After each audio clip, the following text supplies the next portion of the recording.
day in all our consultations, that our deliberations today shall take place in the spirit of mutual trust, so that we as leaders shall lead our country on the path of peace and shall find solutions for issues and problems facing us. Grant us the mercy, O Lord, that we shall today also honor thy name in all we think, do, and say. Almighty God, we pray thee, bless our land and all its people. This all we pray in the name of Jesus Christ our Lord. Amen. Affirmation. I solemnly affirm that I will be faithful to the Republic of Namibia and its people, and I solemnly promise to uphold and defend the Constitution and laws of the Republic of Namibia to the best of my ability.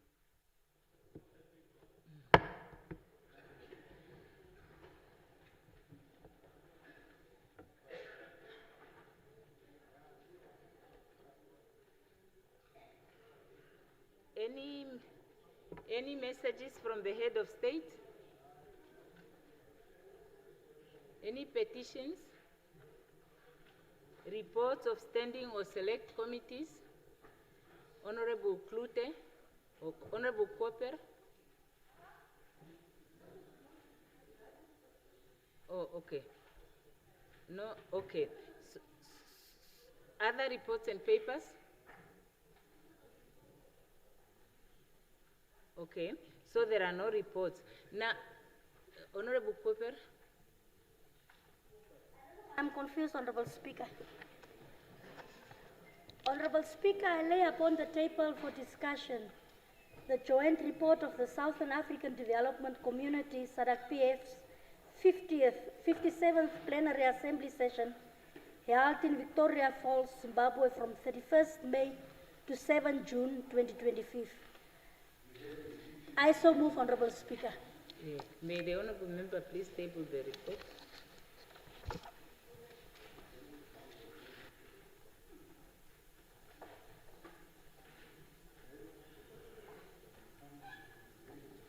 Yes. Honorable members, I would like to propose that given the number of bills that we have that would need prioritization in our work, that we agree to suspend the routine of business and also to suspend the answering of questions today, because Thursday is usually a day when we prioritize answering of questions, so that we can consider the bills on the agenda. And then, can I finish? And why do you like the rule to be upheld when it comes to what you prefer, but not when you have to listen to the presiding officer? No, it's from this side. So what I was proposing is that we consider the bills as a priority, and then next week, Thursday, we will give prioritization to answering the questions that we have. And my proposal is that when we come to that Thursday, and actually Tuesday, Wednesday, and Thursday, we suspend the routine of the day, and on Thursday we just go to the questions. And we try to do justice to the questions, because now the questions are piling up. Every day we are asking more questions, but we never have the opportunity to have the questions answered. Honorable Klute? Honorable Mouton? Honorable Speaker, just on a point of privilege, we have a right to ask questions in this House. We started 25 minutes late. In that time, we could have asked 7 questions. Can we please just be allowed to ask at least, we can limit it to 5 questions a day, but at least provide us with the opportunity to ask important questions, and then we can go into the debate on the legislation. Yes, Honorable Can there be a compromise that we should at least be allowed to still ask questions? Yes, you may take a seat. I can't answer until you have taken your seat. Yes, Honorable Member, you do have a right to ask questions. That is why I came to this House to consult on the matter, because I recognize the right of the members of Parliament to ask questions, and also to exercise what other rights that is guaranteed under the law and under the rules. But I'm sure that as the rules are saying, we ask questions to solicit for information. It doesn't help us to ask questions the way that we have done, and these questions are not answered. A question that is posed and unanswered is as good as not having been posed. So what I'm trying to suggest really is to say, let us focus on the bills. Then on Thursday, instead of asking new questions, when we have these questions that are asked, we just go to the answering of the questions. So that even the members of the public whose interest was aroused by the questions that we posed would also have the benefit of getting the answers to those questions. Yes, Honorable Thomas.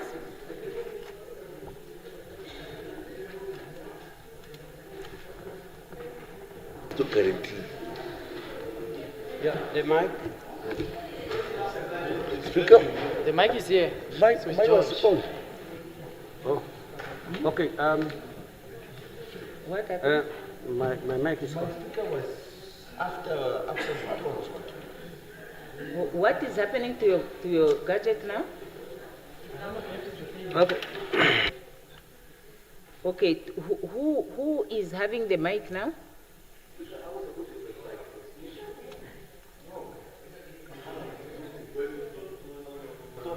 I don't know Mine was what speaking. happened. Yes, Okay, now- I can now see I your understand. name is Yes. below here now.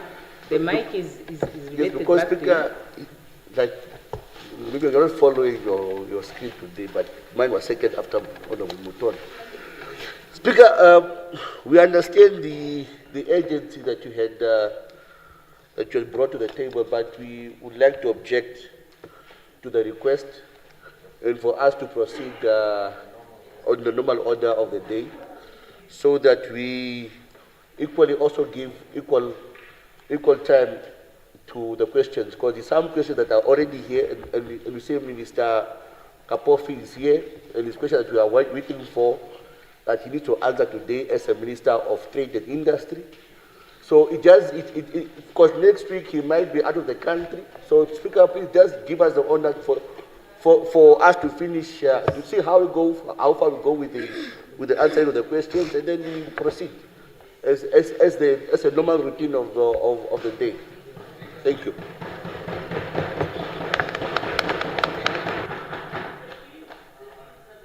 Yeah,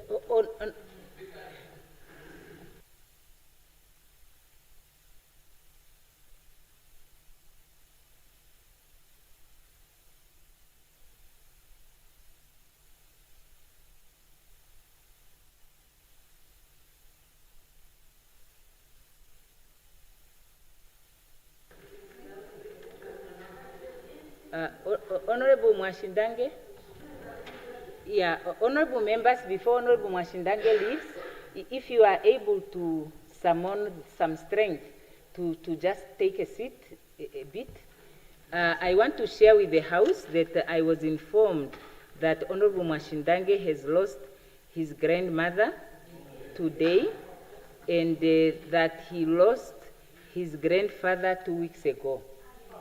And I would like to extend to Honorable Mwashindange and his family heartfelt condolences from the Assembly. We wish all of you strength. And I would like to ask that the House rises and observe a minute of silence in honor of both his grandparents.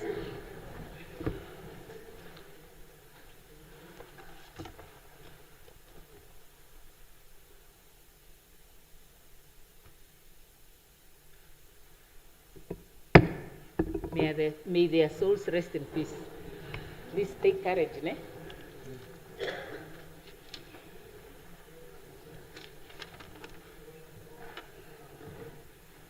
Yeah.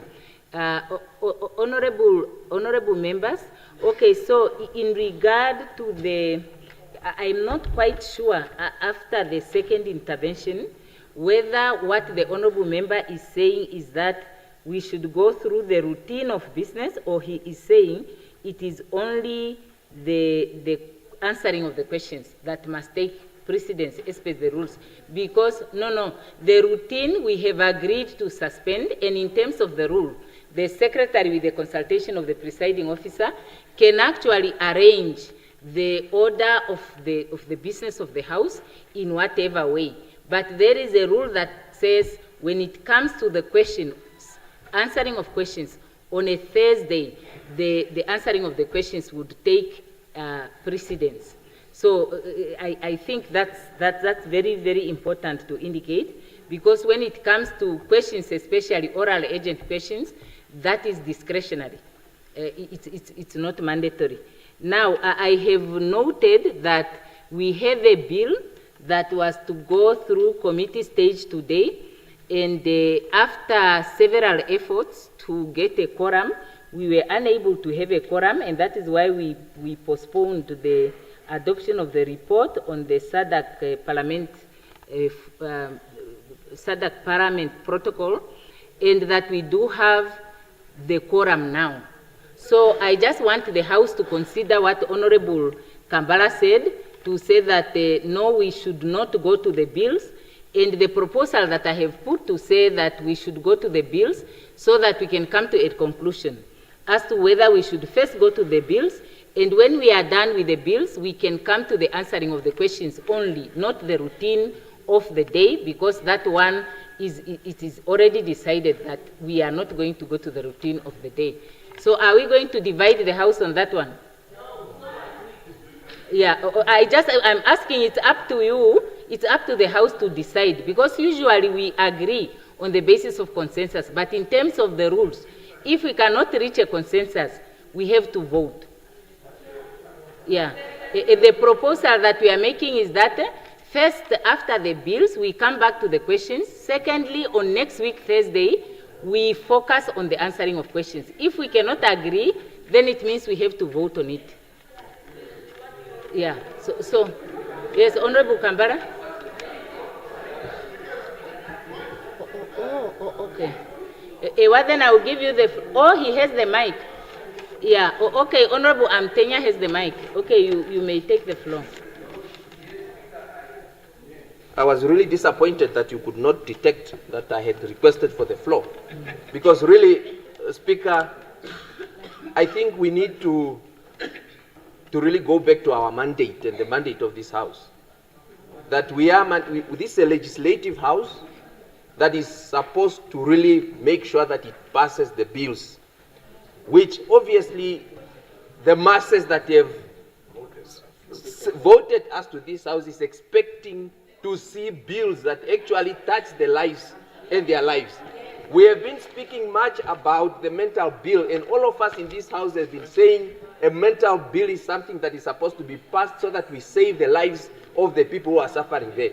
And I'm disappointed to see that then we have members that wouldn't want us to, it's time now to pass this bill so that we save the lives that we have been speaking about when we have been debating on this. So therefore, Honorable Speaker, I'm still saying let us start with the bills first, pass the bills, and then we continue with the answering of questions. Thank you, Speaker.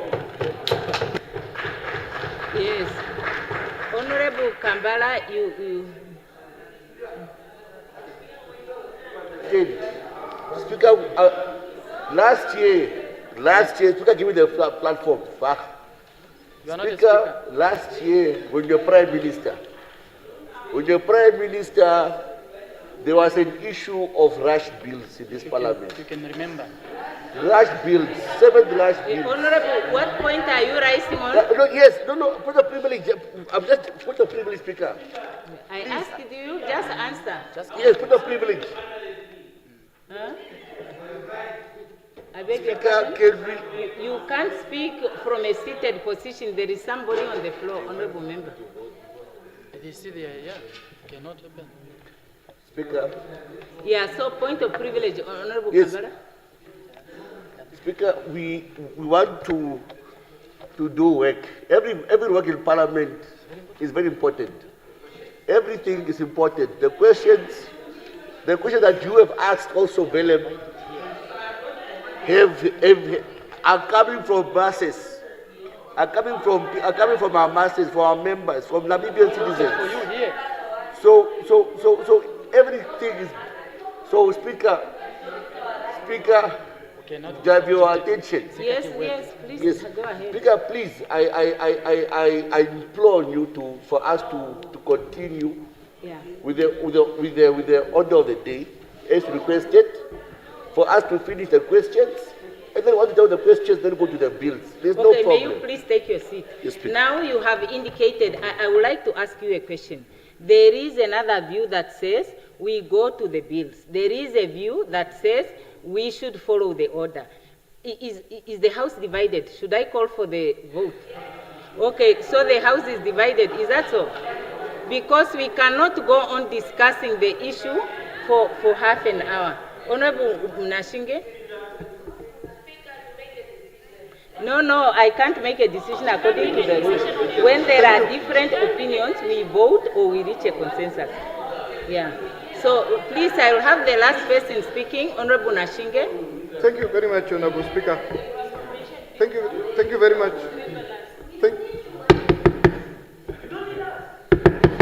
Honorable Nashinge, you may proceed, please. Thank you very much, Honorable Speaker.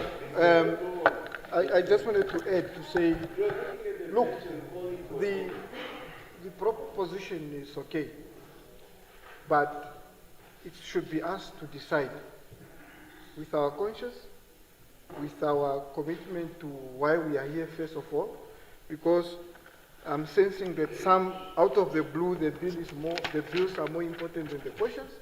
But remember, these questions are not our questions as individual representatives, but questions coming from the masses out there. And they expect answers because some of the questions, majority of the questions are time bound. I mean, questions like GIPF, people's money. People are committing suicide, people are depressed because of the things that are going on in our society.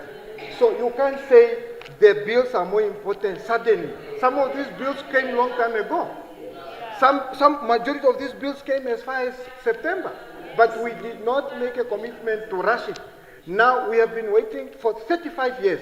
We've been waiting for the land bill to come forth. So why should we rush it at the very last minute? Unless we are not genuine, perhaps the proposition is brought forward to us with some intentions that we are not exposed to. But I implore us to be honest to ourselves. There was a proposal that let us start and allow maybe 5 honorable members to ask questions, and then we go into it. The questions, because one, if we are saying we can address the question next week, Thursday, what guarantee do we have that the honorable members, all of them will turn up, for example? Next week, Katamelo will say different. So that is the challenge. What is upon us is that we are behind time and we can't do nothing about it. So let us allow the order of things to go on as we have been doing and see how far we will go. That is what I would suggest. Otherwise, you have set up your mind, you want to vote so that it's on you. We will not be rushing to things. We will not rush into things. Maybe. So if you have interest on the land, you promise your friends some land, it's fine. Go ahead and vote. Honorable members, okay, first, I think Honorable Kandorodu, you don't have the floor because your mic is flicking. Because now we are spending too much time debating. I want really to come to a conclusion. And that is to say, I think we are mixing up a number of issues. First and foremost, the request was on the answering of questions. Because the issue of following the routine order, it is resolved already. So I hope that we are not going to that one, to say that we can ask oral agent question and give notices of questions. I think that matter is resolved. The issue that is on the table is, do we go to answering of questions as a priority as per the rule? No, please. I was listening to you when you were talking.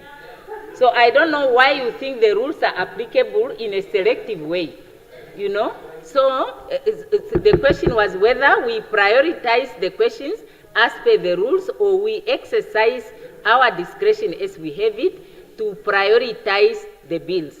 Now, what I'm hearing from Honorable Nashinge, which seemed to be an amendment, is to say we consider a few questions for today. No? You are not Honorable Nashinge. You are not Honorable. I don't know why you do that. You are not Honorable Nashinge. Other people's views are as important as yours. Yeah, so that is a counter proposal that is there that can say we answer questions up to tea break time. And then when we come back from the break, we go to the order of the day. Is that something that you can consider? Yeah, no, I think that seems more like a compromise. If we agree to say we go straight to the questions up to tea break time, then we can get some of the questions answered. And then when we come on Thursday, we suspend the routine of the day, and then we will come to the questions only. So that, can we agree on that one without a vote? Oh, then let's vote. Let's vote. Do we vote to go? The house is now divided. Now we will close the door and we will to suspend the routine and the questions, and we go to the order paper. Yeah. So Secretariat. Yeah? No. Let's go ahead. We have no other way. Let's vote. Honorable Shitana, unfortunately, the rules are saying once the presiding officer have called for a vote, once the presiding officer has called for a vote, how can you all speak at the same time?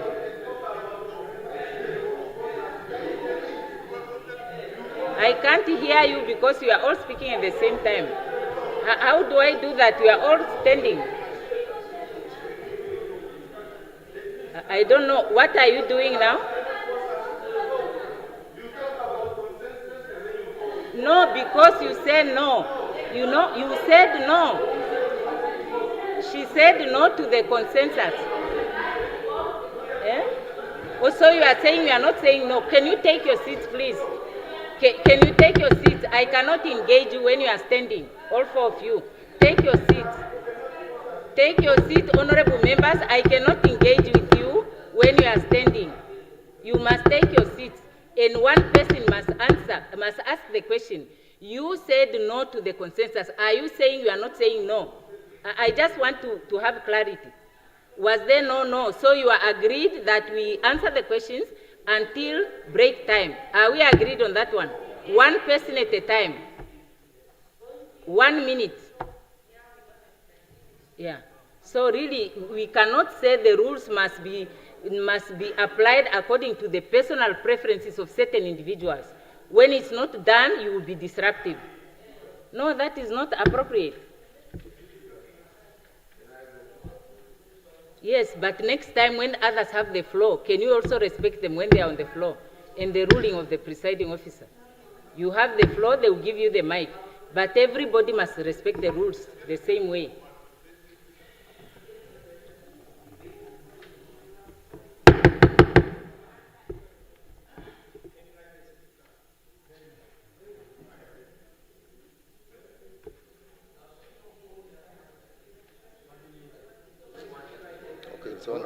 Okay, Speaker, here's the thing. We've been trying, and especially me and my team, we've been trying to understand what exactly is going on here. The first thing we got is that there was a request for let me start from this. The order of the day is discretionary up to a certain level, which the Secretary and the Speaker can arrange as they wish. We understood that.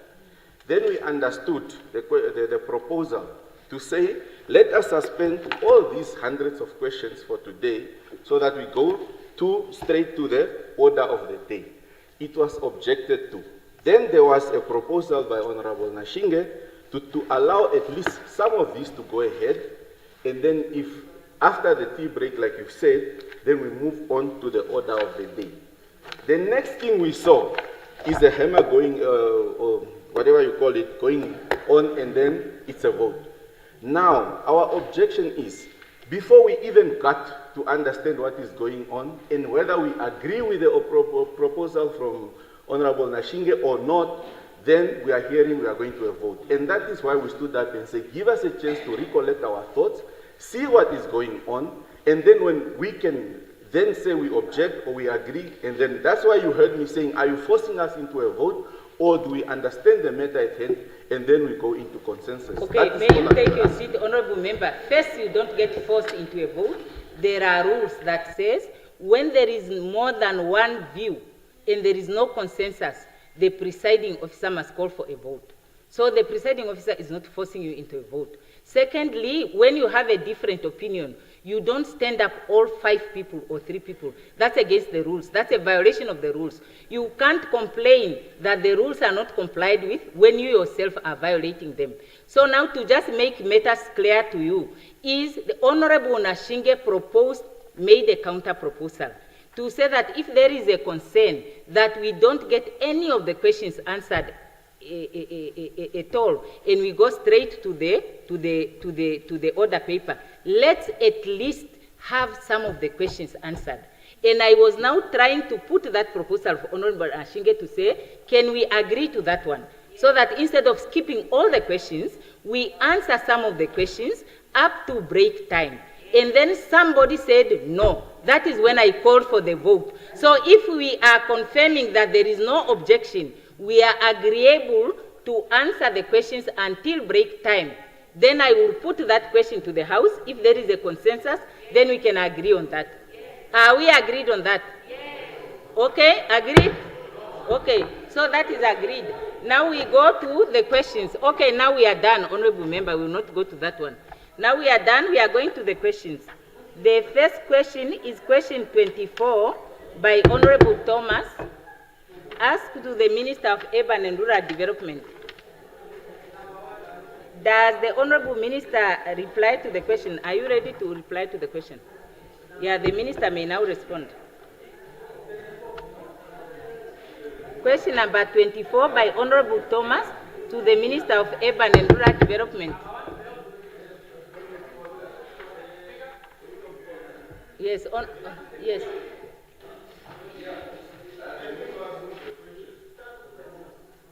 And then to the answer. Yes. Does Honorable Thomas put the question? Yes, so move. Yeah, that's a very orderly way to raise the point of order. Now, does Honorable Sankwasa, is he ready to answer the question? Or the deputy? Which one is that? Is that a notice of a motion? Oh. We passed there already, Honorable Member. Yeah, okay, now we have passed that part. Maybe we will come to it another time, Honorable. Because we agreed to skip that part, the notices. Yes, Honorable Member.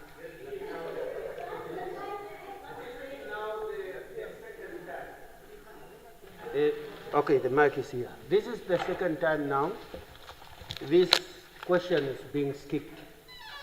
Think maybe the minister is not getting this answer. Honorable, your question is not skipped. Which no, question? It's skipped twice now. Huh? Because the minister could not trace the answer.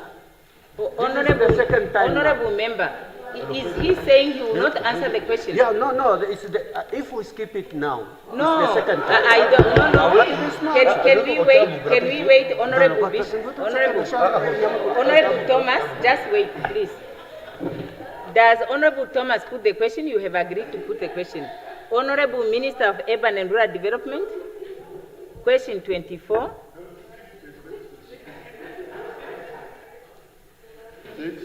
Honorable Speaker, I'm glad that the person who is persisting that the question cannot be postponed or deferred is a pastor who has been praying, never stopped praying.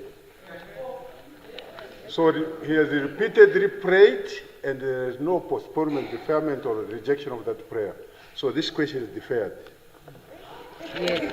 No, Honorable Sankwasa, you must request the indulgence of the House. Honorable Sankwasa. No, Honorable Thomas, can you please wait? No, not granted. Honorable Thomas, can you give me the floor? Honorable, please. Honorable Member, please. Honorable, I cannot even hear you. You are just making it impossible for me to rule. But I cannot hear what you are saying because you don't have the mic. Can you please take your seat? Let me say what I'm going to say. Please take your seat, Honorable Thomas. Please, yeah. Honorable Sankwasa, according to the rules, if you are not in a position to answer a question, you seek the indulgence of the House that the question is deferred to a later date for you to respond. Yeah, so you don't just rule, you know, you just don't, you don't make a determination that that question stands deferred. Honorable Speaker, with due respect to this august House, I seek the indulgence of the House that the question be deferred. To next year. And I still qualify it that there is nothing amiss in deferring a question because the person who puts the question has been praying ceaselessly without stopping. Thank you so much. Honorable member, that part is ruled out of order.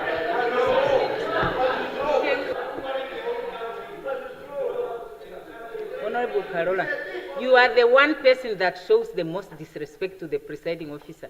I am surprised that you take offense when others are not compliant. You are the one that is most disrespectful to the presiding officer. Yeah. No, you do. Very regularly. Yeah. No, I just say you show the most disrespect to the presiding officer. Yeah. Yeah. So, Honorable Thomas, you have the floor. Sangwasa. Honorable Sangwasa, do you have anything against the church of the prayer? Do you have anything? If there's nothing, can you withdraw that part? Because yes, you also, I hope you are also Christian. Thank you you are very also much. Christian. No one prevent you to pray.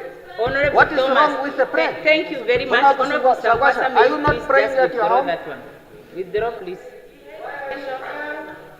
Honorable Speaker, can you sit? I want to respond. Honorable Thomas. I want to respond. Honorable Thomas, your point is taken. Yeah. Okay, may you take your seat now? You have made your point. I am now requesting Honorable Sangwasa to please withdraw the comment. I'm sure he... Honorable Speaker, I withdraw. Very good. But I have nothing against the church. We can debate it outside. Okay, you just withdraw and it ends there. Yes, thank you very much. Now the next question is one by Honorable Motu, question number 28, by Honorable Motu to the Minister of Works and Transport. Does someone put a question on behalf of Honorable Motu? Unfortunately, the rule says that the question must be put on.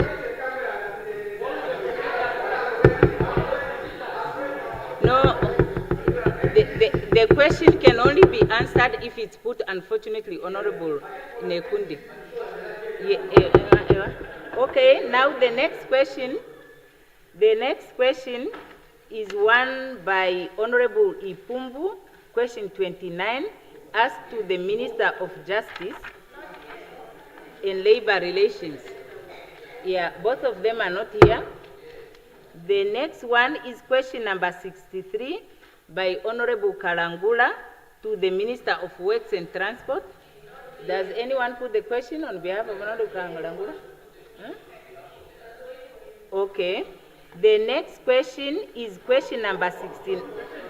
Did somebody put the question? Oh, okay. Yes. Yes, in that case, Honorable Member, I didn't see you because... No, but you cannot speak.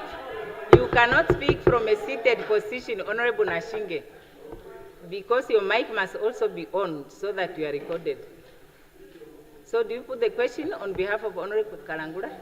Yes, Honorable Speaker, we do. Okay, the question is put to the Minister of Works and Transport. Minister.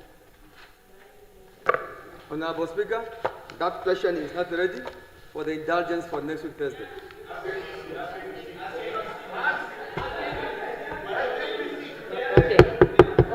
Okay, honorable members. Okay, honorable members, the next question is question number 69 by Honorable Mvula to the Minister of Works and Transport. Does someone put the question on behalf of... No, they are not here. So the question is not put. So the next, honorable members, can I please have your attention? The next question is question number 75 by Honorable Thomas to the Minister of Education. Honorable Thomas, do you put the question? Minister of Education or Deputy Minister, can you answer the question? Are you ready to answer question number 75? Honorable Minister, I'm not delegated to answer that. Honorable Speaker, I'm not delegated. I thank you. Yes, thank you. Unfortunately, yes, the responsibility rests with the ministers primarily. Yeah, the next question is 77, asked by Honorable Thomas to the Deputy Prime Minister, to the Minister of Fisheries. Yeah, there is an acting Minister of Fisheries. Does Honorable Thomas put the question? Huh? To the Minister of Mines, or of Industries, Mines and Energy. Okay, does Honorable Thomas put the question? Yes, Deputy Minister. Members, I'm seeking the indulgence of the members to defer the answers to next week, Thursday. Yes, Honorable Member. Yes. Honorable Kambara. Speaker, last week I stood here and asked the same particular question. Because there is this thing here. Come again? I'm speaking of privilege. It's a concern I'm raising, Speaker. Last week, I asked that before Kapofi was Minister of Trade and Energy, I requested that how do we, moving forward, how are we going to deal with these specific questions that are in the question book? And now we are told that now a deputy minister is answering the question and asking for deferment. While the minister, the full minister is here. So now next week, I will now going to say that now next week, deputy ministers can just willy-nilly come and answer the questions, or do we expect the minister to come and answer? It's just clarity. Okay. Princess man. Okay, I will answer, honorable member. I will answer your question, honorable member. It's an important one. Yes, ministers can delegate their functions to their deputies because the deputies are assistants to the ministers.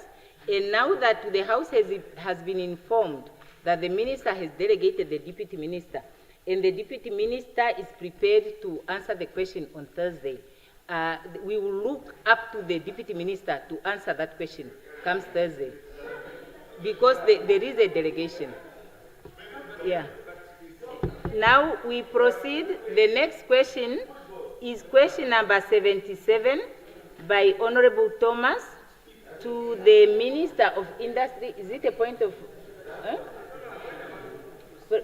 point of privilege? Yeah, I mean, yes, Honorable Karonda. I mean, Honorable Speaker, are we saying that the minister, even if he's present, can just delegate a deputy minister? But we... Yeah, okay, ask your question and then finish asking. Because why does that rule also not apply in reverse? I mean, why can't we ask deputy ministers questions? Because, I mean, the minister is here. It's not as if the minister is absent. Yes, okay, I will answer your question. If you are done, you take the seat and then I'll answer the question. Yes, you see, there is no restriction under the law that the minister may not delegate a deputy minister or any task if they are there. It is only in certain instances where it is determined under the law that the minister can delegate any function except this one. Where the law does not say a minister may not delegate this function, the minister can delegate any function. So even if the minister is there, the deputy minister can be tasked to. I remember when I was a minister of finance. When I was a minister of finance, I used to delegate the deputy minister of finance to motivate the vote for the Ministry of Finance. But every year, but I'm in the House. So we just agreed that I'm going to table the appropriation bill. I will deal with the overall budget. You will deal with the vote of the Ministry of Finance, even if I'm there. And even when the questions are asked, they are answered by the deputy minister. Okay, I just gave an example, but I'm just saying the situation that we have is the situation. But now, Honorable Member, no, now that the Honorable Minister of Finance doesn't have a deputy, she has to table the appropriation bill and also motivate the vote of the Ministry of Finance. Or if the deputy minister is not there, I will have no other choice than to also do that. So unfortunately, that's the situation. Fortunately or unfortunately, that's the situation that we are faced with. There is no requirement under the law for the minister to justify the delegation. That's also another challenge, because you can't compel someone to do something which they are not obligated under the law.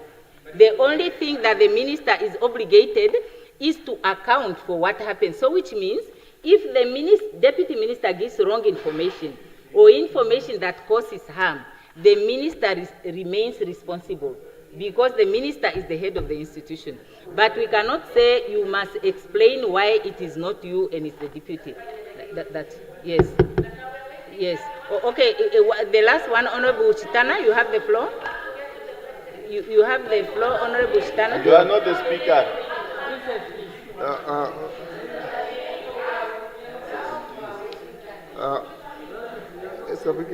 Honorable yes, Speakers, okay, can we hear Honorable Chitana? Yes, Honorable Speakers, I understand what is happening, and it's good. I like it that way. But the problem is that if the minister delegated the deputy minister to take charge of the answering of the question, she could have answered the question because she was delegated. If the minister was delegated, she's supposed to answer to the question. But now the minister is here, insists of the minister to stand and say, I defer the question. They all agreed that they are not going to answer any questions today. Xinjiang. I dare you. Answer one question today. I want to see. Hold on. I understand the issue here. That's why. Wait, hold on.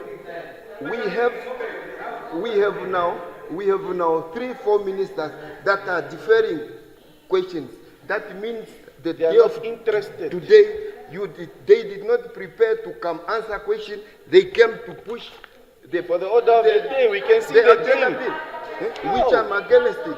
You want That cannot be consensus, you want correct us to work to be together, fought. but you want We are to not play kids. games. We are not kids. Yeah. Honorable So that's why we Chitana cannot has be the fooled floor, here. please. Yeah. 3 people didn't answer Honorable questions. members. If the second minister, whoever is going to say, When you to ask defer us the to be questions, genuine, we are going to walk otherwise out. We are not here for it's funny games.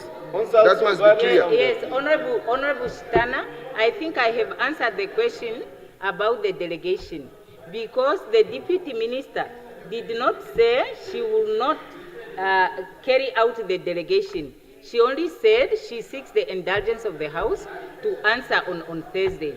And there is no rule that now, honorable members, we are just spending our time on Honorable Thomas.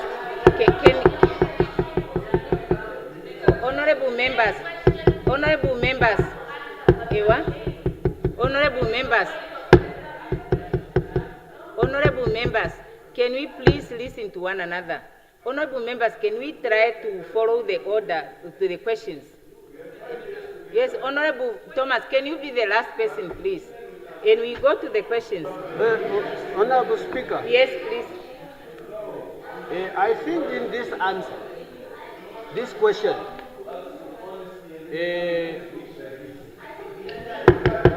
Honorable. I'm saying, what I'm There saying. is a member on the floor, honorable members, on a point of privilege. Can we agree that he will be the last and we make an attempt to continue, please? I understood. To do a point of privilege. No, in terms of the rules, the presiding officer can decide to decline points of order and points of privilege if that is taking up too much time of the House. Honorable members. So, yeah. 1 minute, Honorable Thomas. Okay, what I'm saying, I understood the way we are dealing with this question. Because I see, I don't want also to get a rough question. I want to get a really question what I ask. The answer. I see ministers, they are not ready. They are not ready.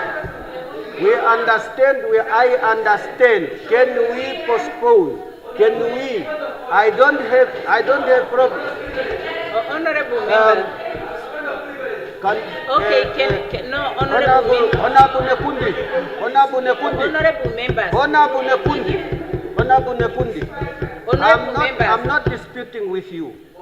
Because what is the reason of looking postponement of the question? It means you did not prepare.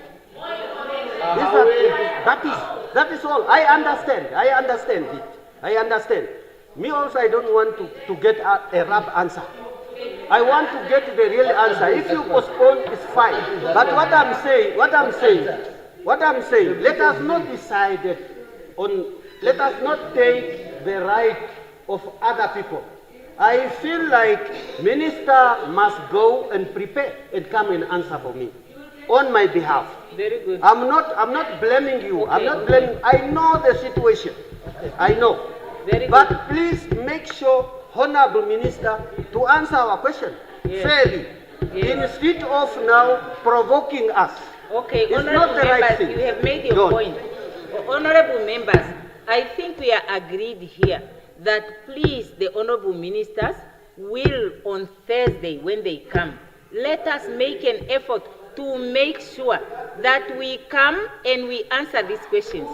And the honorable members, I am suggesting that when we come, we should be brief and to the point so that we go through this document.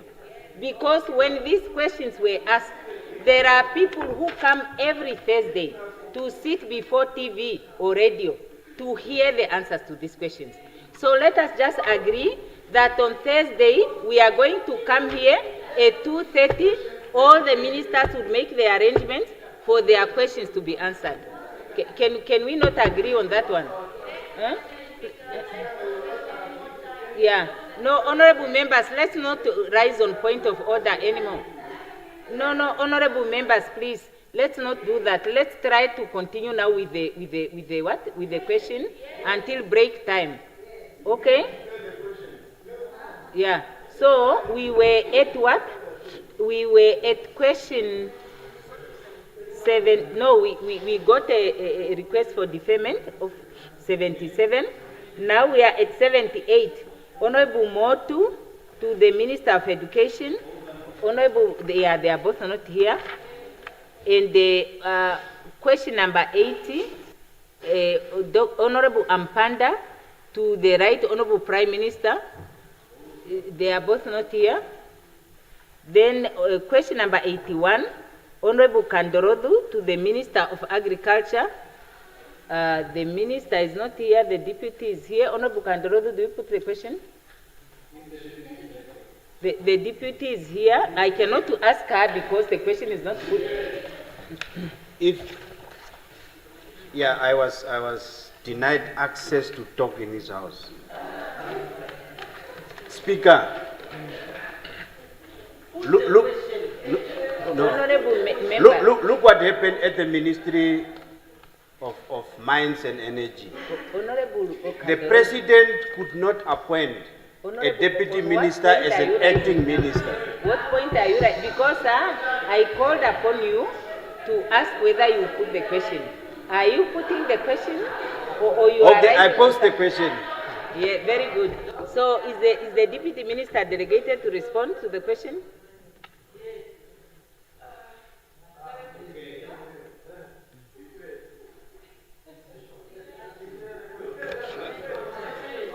Honorable Speaker, I'm not delegated to respond to this question. Thank you. Yes, thank you.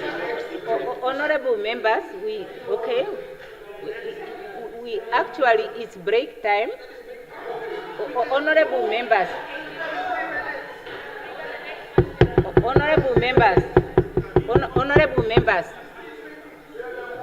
can I,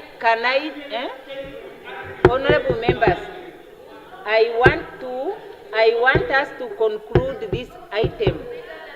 I want us to conclude this item.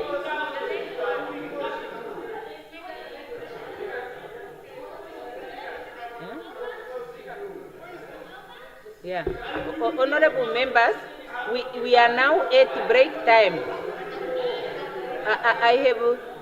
I will maybe consider one point of privilege from Honorable Haikola.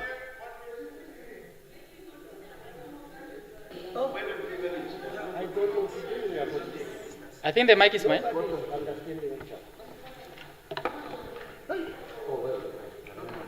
Speaker, the mic is here. How did you manage to get the mic? Speaker, Honorable Speaker, the agreement was that some questions be answered before break. Now we are going to break. Not a single question is answered. Not even one.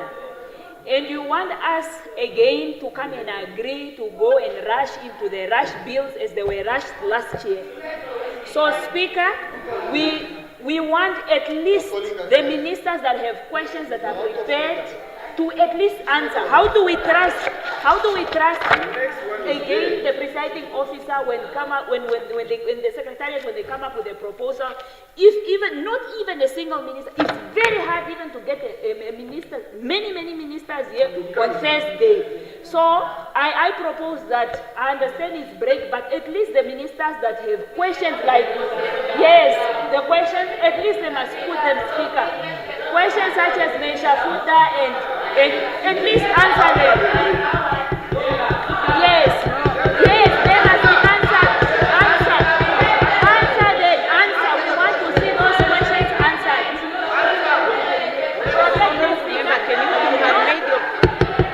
Can you now sit down?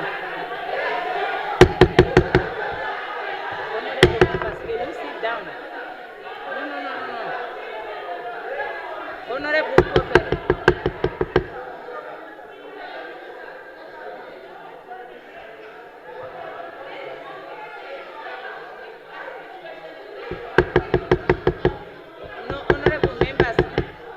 Please, no. You cannot ask people to rise.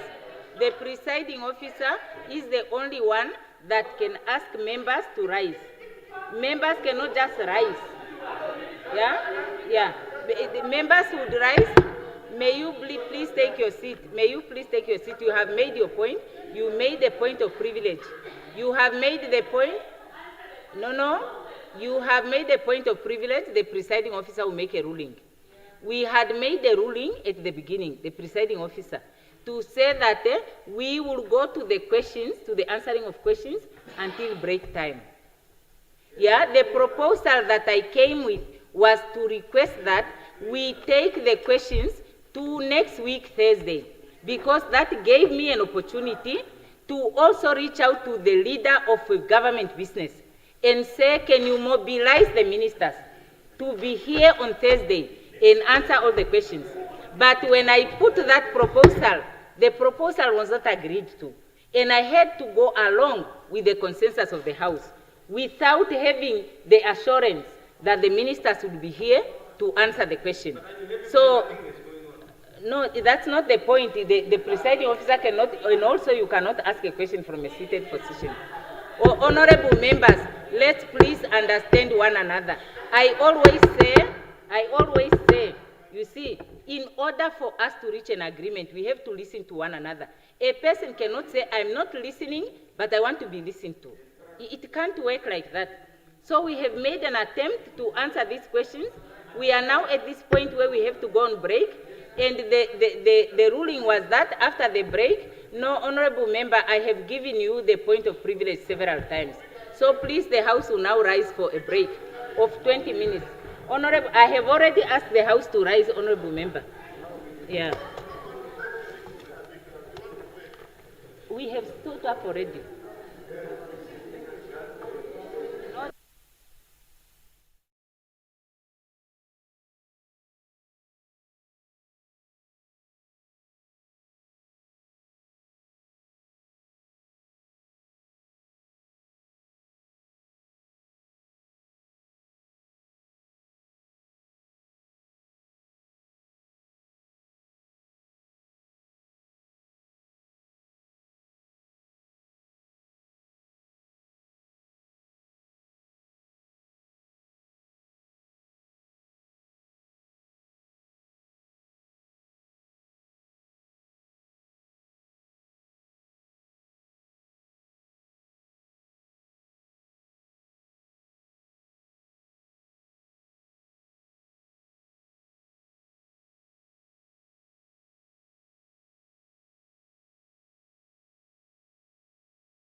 let's take our seats, please.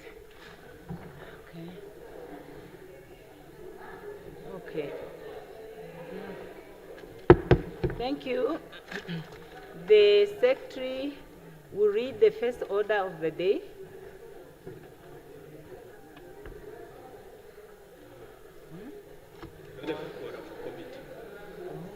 But I thought that we...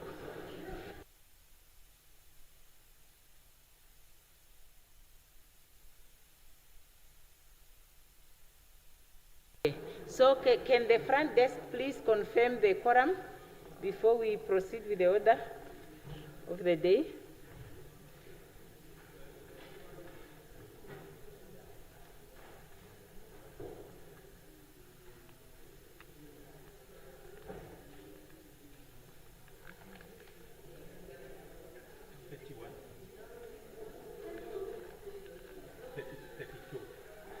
Okay, so no quorum. Yeah, we'll go to the second one.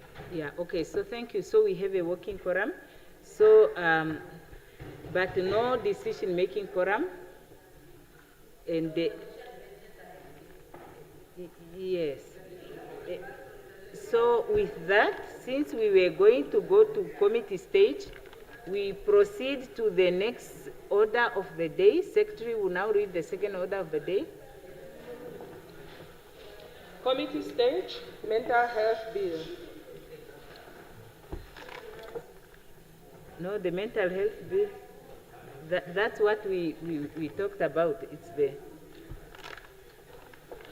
Resumption of debate on second reading, land bill. When this assembly adjourned yesterday, the 5th of October, 2025, the question before the assembly was a motion by the Honorable Minister of Agriculture, Fisheries, Water and Land Reform that the bill be read a second time. The Deputy Minister of Industries, Mines and Energy adjourned the debate and she now has the floor. The Deputy Minister of Industries, Mines and Energy now has the floor on the land bill.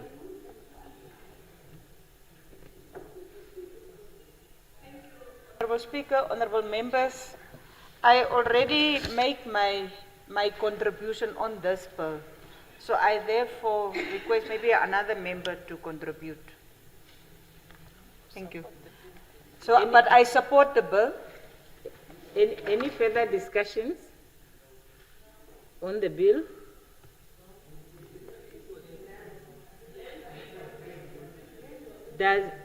Is there? Oh, Honorable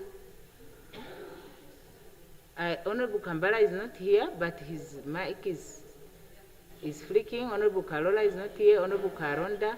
Honorable Kachingi Siwa.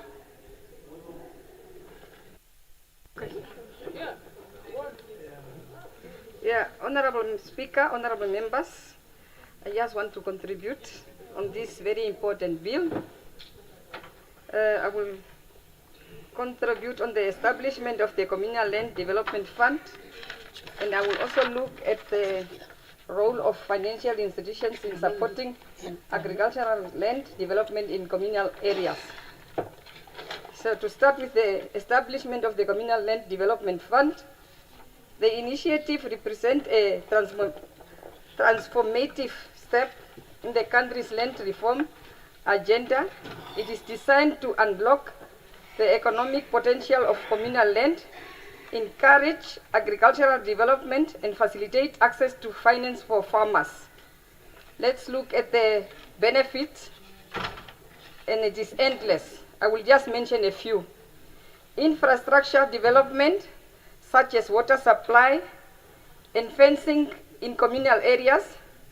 This will also support regional land use planning and tenure security through land registration and demarcation.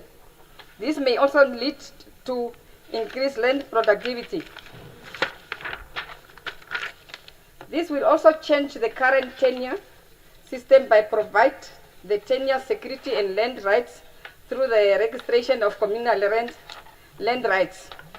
It will further provide farmers with legal recognition of their land, with also encourage long-term investment in land improvement. What follows is that the farmer could use land as collateral for loans once rights are formalized.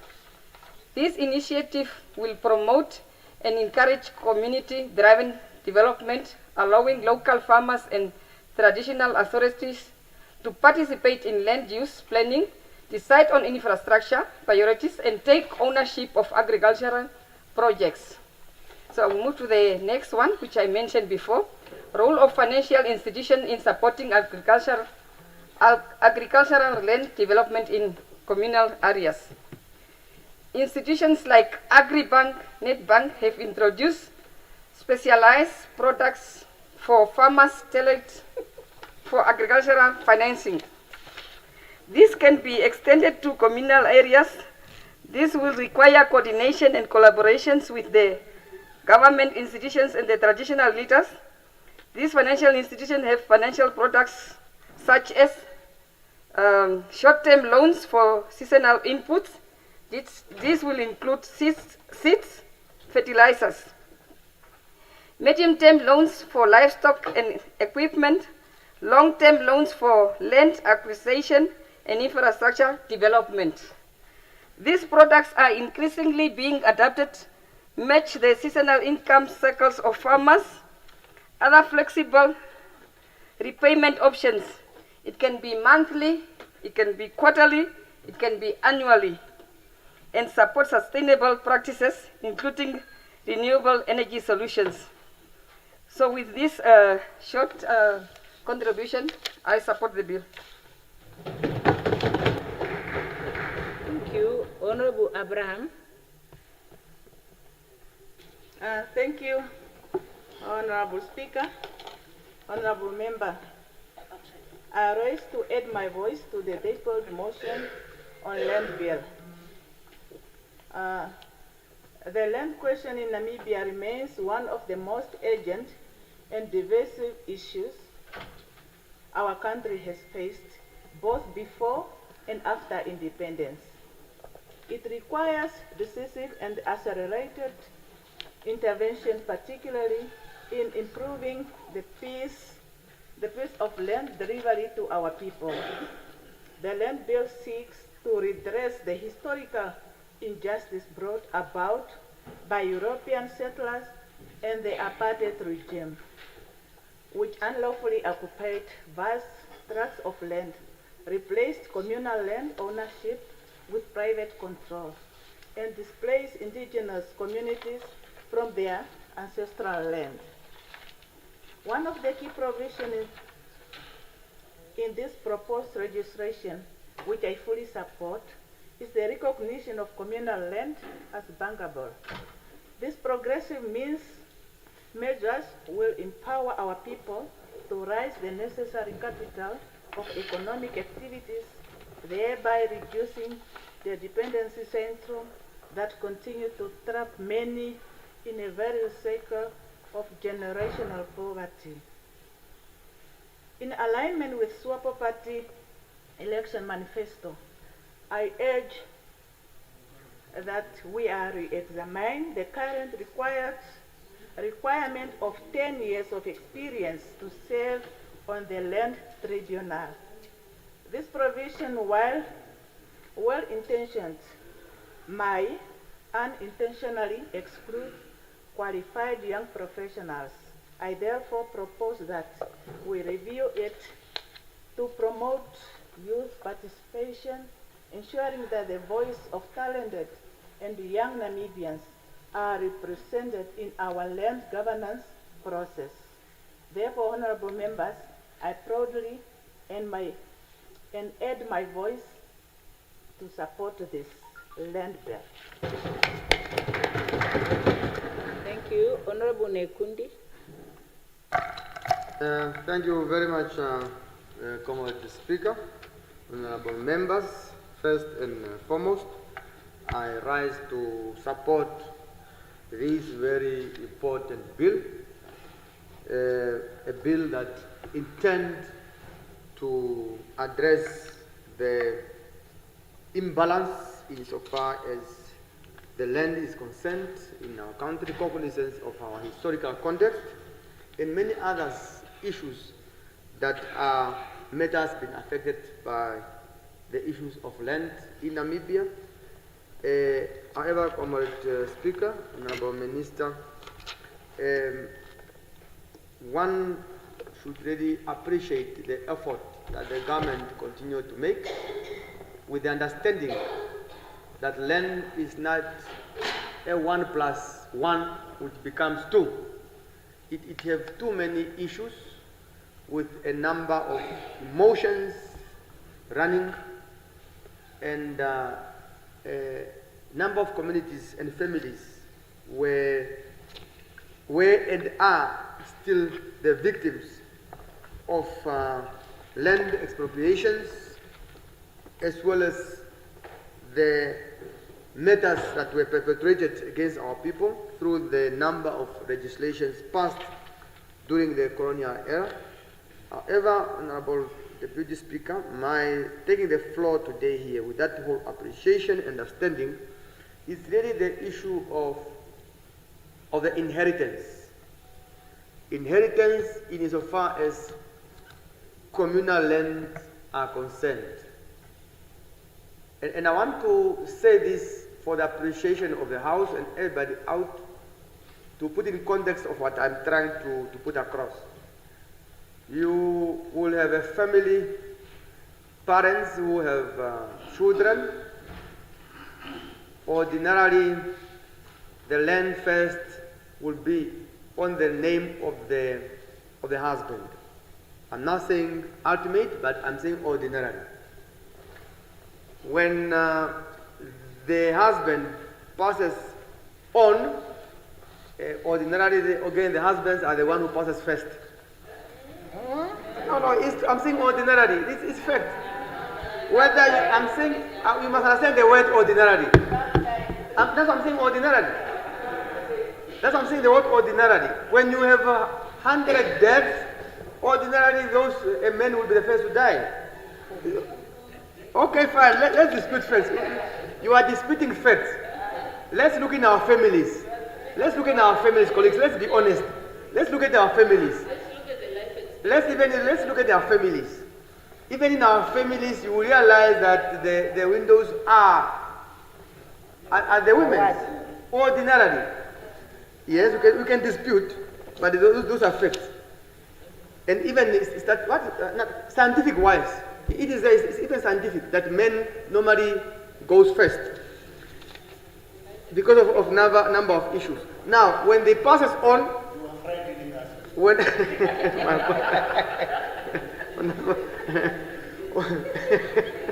that's why we have a funeral cover, uncle. Now, the wife, who's a mother, takes over the land rights. Now, the challenge comes when the last of the couple passes. You will then have, let's say, 4 siblings. They are all in this house.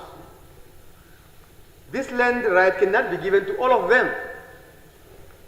Then this land will now be given to one of the siblings. This sibling might then have also a spouse. In the process, this sibling who was given a privilege to have the land right in his or her name will now start to wanting the siblings to vacate the land. And that brings a lot of conflicts in families. So, and this only not the siblings, even those, in our traditional setups, your mother, your father, they will bring your cousins from different branches of your family tree. Now when they go, they've been living there for 20 years, 30 years, and they were adding value and upkeeping of that very homestead. Now, they become the subjects of being chased out of that house, including the siblings of the one. So I just want to appreciate, as lawmakers, I believe one or the other we have come across such practices or such actions. What would possibly, I don't have an answer to it, but possibly as we are engaging on this very important bill, cognizance of the conflicts that arise, that is really dividing families, how do we in the form of this bill, capture a phrase that safeguard, possibly to ensure that if you are inheriting, you must be inheriting this land on behalf of those who are living in that, and you should not have the right, neither the privilege, to make these siblings or family members who are living in that house become landless. I just want to check, can we possibly consider having sections to address that abnormalities, that pain? Above all, Honorable Speaker, yesterday the Honorable Minister of Health was responding to a very much important mental health bill. And that health bill, we were understanding there are a number of issues that makes our people become mentally disturbed or challenged, whatever context that may put, the right phrase may be. This might be another angle on which these siblings who must now become a subject of being chastened off the land were born, raised, and everything, have given their best to upkeep that land. Now, it must also have an effect. So I'm just trying to say, honorable members, that we possibly make an insertion to this very important bill so that we provide a cover for those who might become the victims of the sibling or the one who was given a privilege to inherit by name of that very important family land right. I also submit, Honorable Speaker, and I wholeheartedly support this important bill. Thank you very much. Honorable Hangula.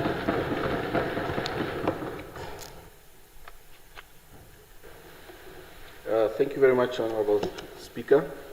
I would like to make my contribution to this very important land bill.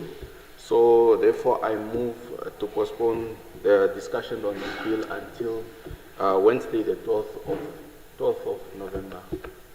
Thank you, Speaker. Yes, I have two MPs on the list, so I will give them the opportunity first to speak. Honorable Achipara. Thank you, Honorable Speaker. Yeah, Honorable Speaker, honorable members, and fellow Namibians out there. I rise to join fellow honorable members in contributing to the debate of a bill on a bill of historic and national significance, the Land Bill, which aims to address the deep-seated injustices of our colonial past and reshape land ownership in Namibia in a more equitable, inclusive, and just manner. This bill speaks directly to the legacy of the land dispossession, genocide, systematic discrimination committed under both the German imperial regime and the South African apartheid government. These brutal regimes forcibly removed indigenous communities from their ancestral lands, an injustice whose consequences are still deeply felt today. Honorable Speaker, honorable members, while I commend the Minister and her team for their sincere intentions and effort in drafting this bill, I wish to express my concern regarding Section 96, bracket 1 on page 92, which refers to just compensation based on market value. This raises a fundamental and painful question. The question is to say, can just compensation and market price be considered compatible, especially in the context of land acquired through colonial theft and apartheid dispossession? To me, the answer is a big no. So, to avoid legitimizing genocidal land grab and apartheid forced colonial land expropriation, I propose the bill should clearly define just compensation to reflect our unique historical context. It should clearly and unambiguously distinguish between improvements made on the land, such as buildings, fences, etc., any improvement which may warrant compensation, and the land itself, which in many cases was obtained without consent or compensation under colonial law, shouldn't be part of the compensation. Honorable Speaker, honorable members, therefore I strongly recommend or propose that this bill direct to say just compensation be limited to improvements only and not to include the value of the stolen or forcefully exploited land during the heinous past injustices. And another is, I want to refer to Namibian laws that also prohibit possession of stolen or unlawful unlawful properties.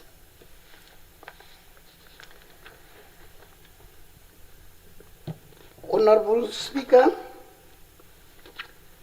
despite our vast land mass and relatively small population, many Namibians, particularly those living in corridors, roads, reserves, and informal settlement near commercial farms, continue to endure landlessness, a lingering consequences of the Bantustan system.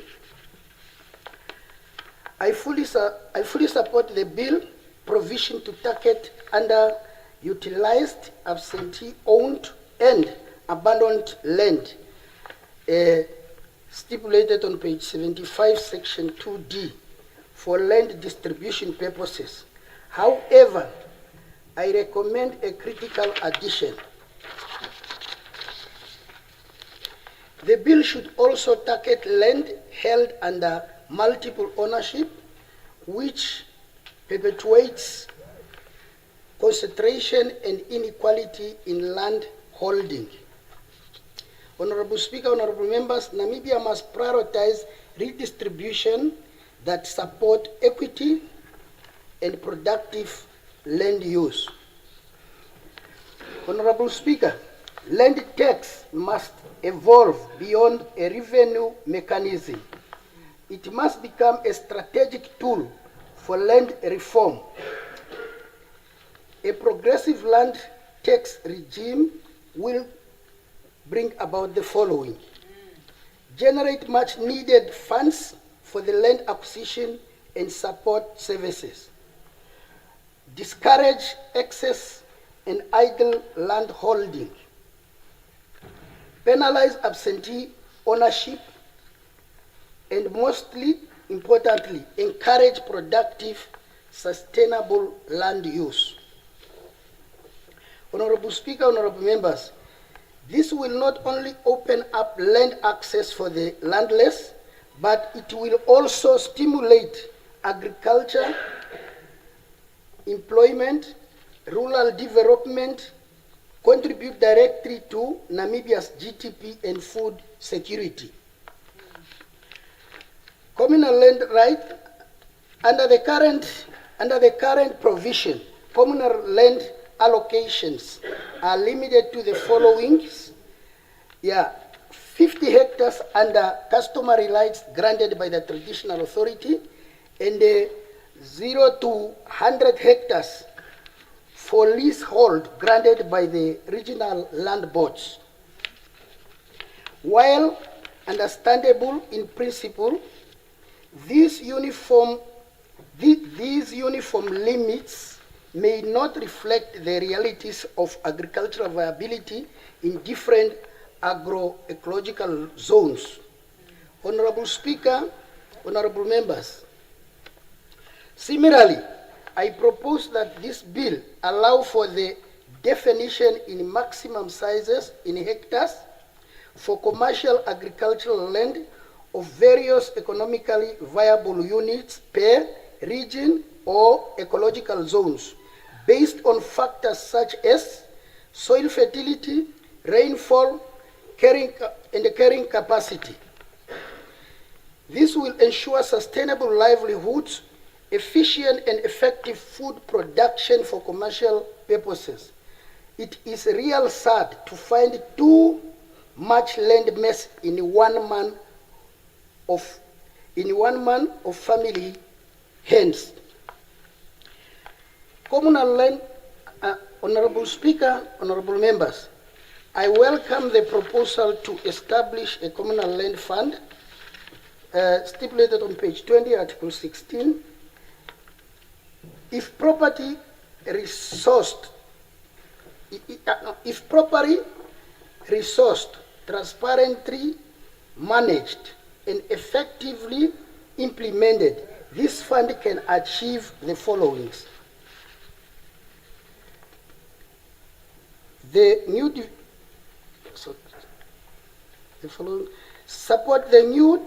Number one, it will support the development of new communal commercial farms with essential infrastructure such as roads, water points, veterinary services,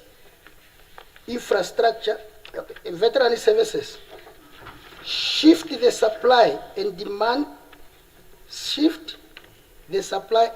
dynamics, thereby lowering the inflated commercial farms prices. Encourage investment in indigenous held land, challenging the colonial era perception that only white-owned landholds are of economic value. Honorable Speaker, honorable members, the veterinary cordons fence, commonly known as the Red Line, is a colonial instrument that continues to divide our country economically, socially, and symbolically. While its original aim was disease control, today it hinders the commercialization of northern livestock, perpetuates economic exclusion, and undermines national unity. Honorable Speaker, honorable members, this bill must outline a clear science-based plan for transforming the Red Line into a purely veterinary tool, clearly indicate a phased removal strategy, and ensuring equitable modern regional disease control mechanism are in place. This is not just about livestock. It is about breaking the physical and psychological barriers of our colonial past. In conclusion, Honorable Speaker, honorable members, I commend the Minister's bold and patriotic stance to prohibit the acquisition of land by foreigners. However, the bill must go further by closing potential loopholes, such as land acquisition through foreclosures by foreign-owned banks or leasehold abuse, by ensuring that Namibian land remains under the Namibian ownership or control, regardless of financial or legal instruments in place. Honorable Speaker, honorable members, let this not merely be another legal document. Let it be a transformative instrument of restorative justice,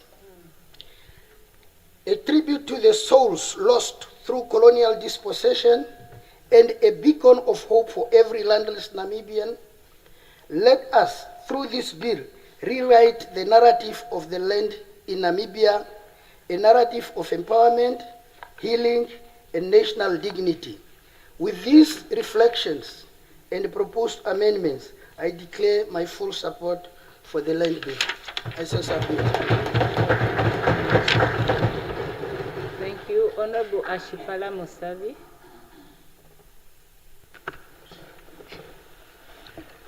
Thank you very much, Honorable Speaker. Honorable Speaker, I rise to intervene in unequivocal support of the draft land bill under discussion and to also comment on a few provisions, particularly on Part 7 of the bill, which is titled Prohibition on Acquisition of Commercial Agricultural Land by Foreign Nationals, and more specifically, Section 123, subsection 7A, which states, with the concurrence of the Minister responsible for investment and the Minister responsible for agriculture, if applicable, that the acquisition of the right to occupation of such land will constitute an eligible investment as contemplated in Section 5 of the Foreign Investment Act 1990, Act number 27 of 1990, in respect of which a certificate of status investment has been issued or will be issued to the applicant under Section 7 of that Act. Having cited this subsection, I would like to remind this august House that the Foreign Investment Act, as we all know, has been under review for a number of years now, and the revised draft Namibia Investment Promotion Bill is one of the priority bills to be finalized and to be tabled. Moreover, and most importantly, the draft bill does not provide for a certificate of status investment. At the time, the benefits of the certificate of status investment for investor included foreign exchange access, retention of export earnings, international arbitration, and the ability to purchase agricultural land. However, an analysis of these benefits concluded that they apply to foreign investors in general needed to be re-examined for their applicability in our current business and economic environment.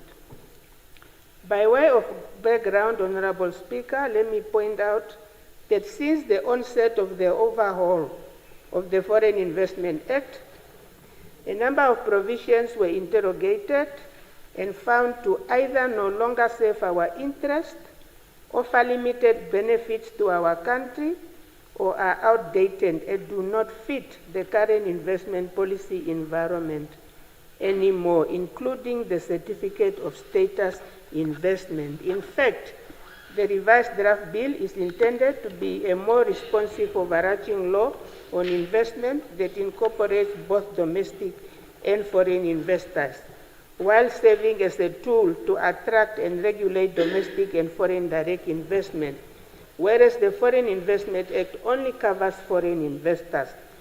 This eventually led to the commensurate decision that the certificate of status investment has served its purpose and will be excluded from the revised bill. Therefore, in light of this context that I have just laid out, I propose the removal of provision 7A from the land bill, as it may not align with the forthcoming investment promotion bill. Furthermore, that the ministry would like to propose that the Honorable Minister of Agriculture and her expert team thus scrutinize the investment bill and suggest either threshold for foreign investors to purchase commercial farmland or introduce performance requirements that investors need to adhere to when acquiring farmland. I thank you, Honorable Speaker, and I support the draft bill. Thank you. Honorable Theophilus. Thank you very much, Honorable Speaker. I'd like to refer the bill to next week, Tuesday, for my contribution. Thank you. Yes, there was an earlier request to defer the discussions on the bill to Wednesday, and now there is a proposal to refer the bill to an earlier day, which is Tuesday. So, which means now the last deferment, if there is no objection, would carry, and if the honourable member still would want to have it proceed to Wednesday, that would then be deferred on Tuesday. Okay, agree to? Okay, the secretary will read the next order of the day. Resumption of debate to provide direction on the Anti-Corruption Commission and the appointment of its Director General and the Deputy Director General, among others. Okay, that's the third order of the day. Ne? When the Assembly adjourned on Tuesday, the 7th of October, the question before the Assembly was the motion by Honorable Kambala that the motion be referred to a parliamentary standing committee for further investigations and report back to the Assembly. The Honorable Minister of Justice and Labor Relations adjourned the debate, and he now has the floor. The Minister is not here. Any further discussions? Honorable Kambala is also not here. Is there anyone that would, because now Honorable Kambala cannot reply, no, then nobody can defer for the minister. Yeah, Honorable Cooper. Honorable Speaker, I rise to postpone on behalf of the Minister for next week, Tuesday. Next week, Tuesday. Is it agreed to? Yes. Honorable members, let's just make sure that when we defer on behalf of members, we are delegated. Otherwise, we defeat the purpose of the rule. Okay. Very good. So Tuesday.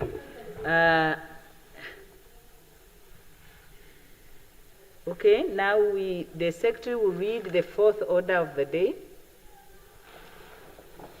Resumption of debate to reduce the working age from 18 to 16. When this Assembly adjourned on Wednesday, 24th September 2025, the question before the Assembly was a motion by Honorable Kalola that the motion be referred to a parliamentary standing committee for further investigations and report back to the House. Honorable Abraham adjourned the debate, and she now has the floor. Not here. No, she's here.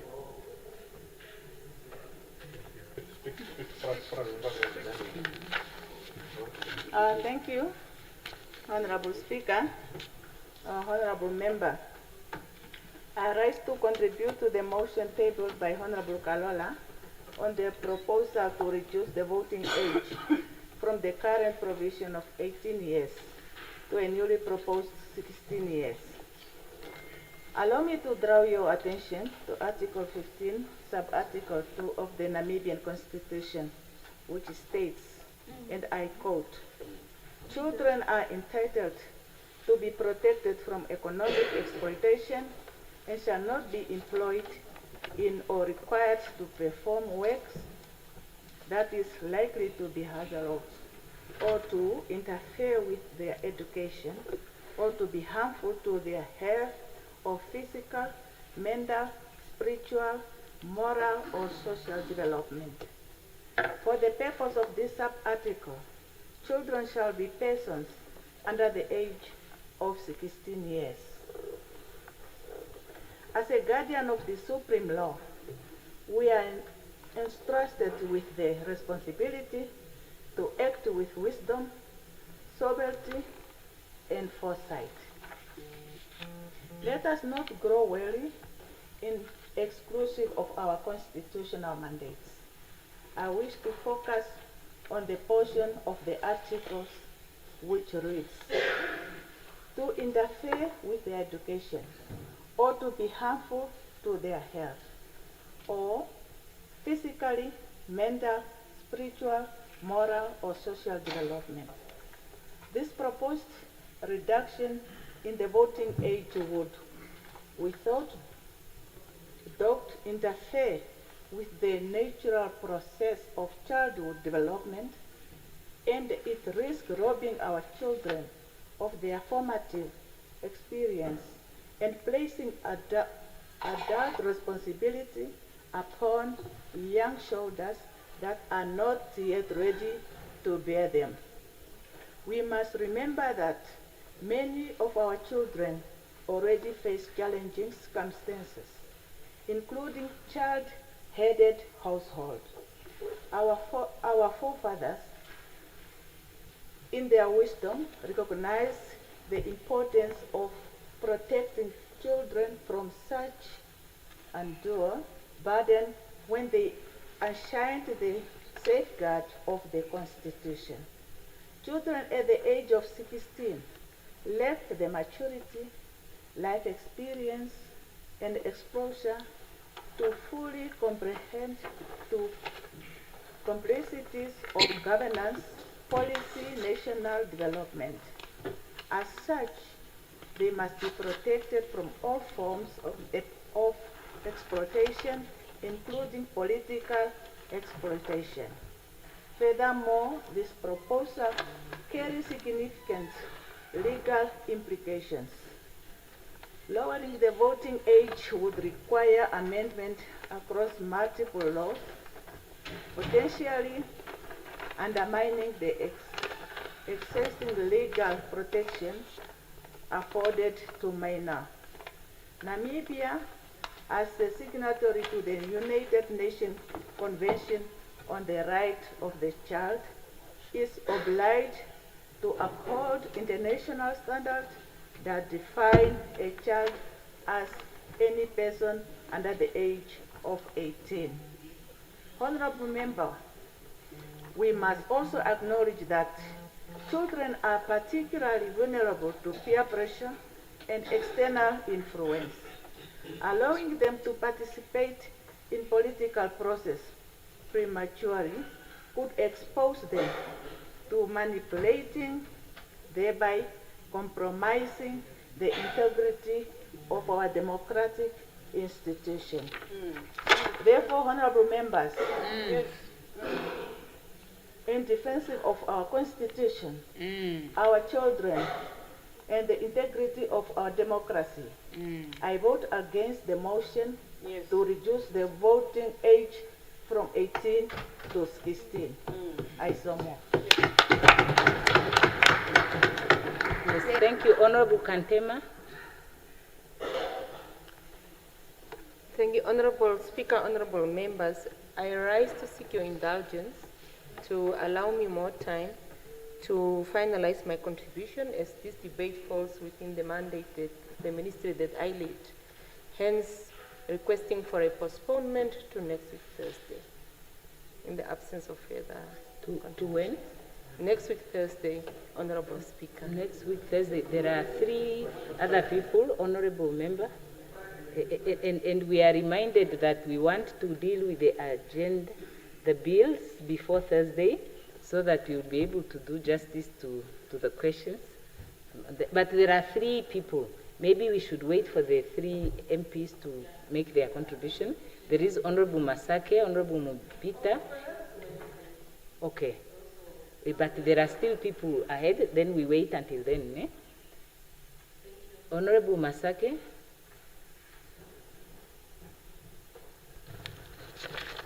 Honorable Speaker, thank you for the opportunity to contribute to this very important debate on the proposal to reduce the voting age from 18 to 16 years.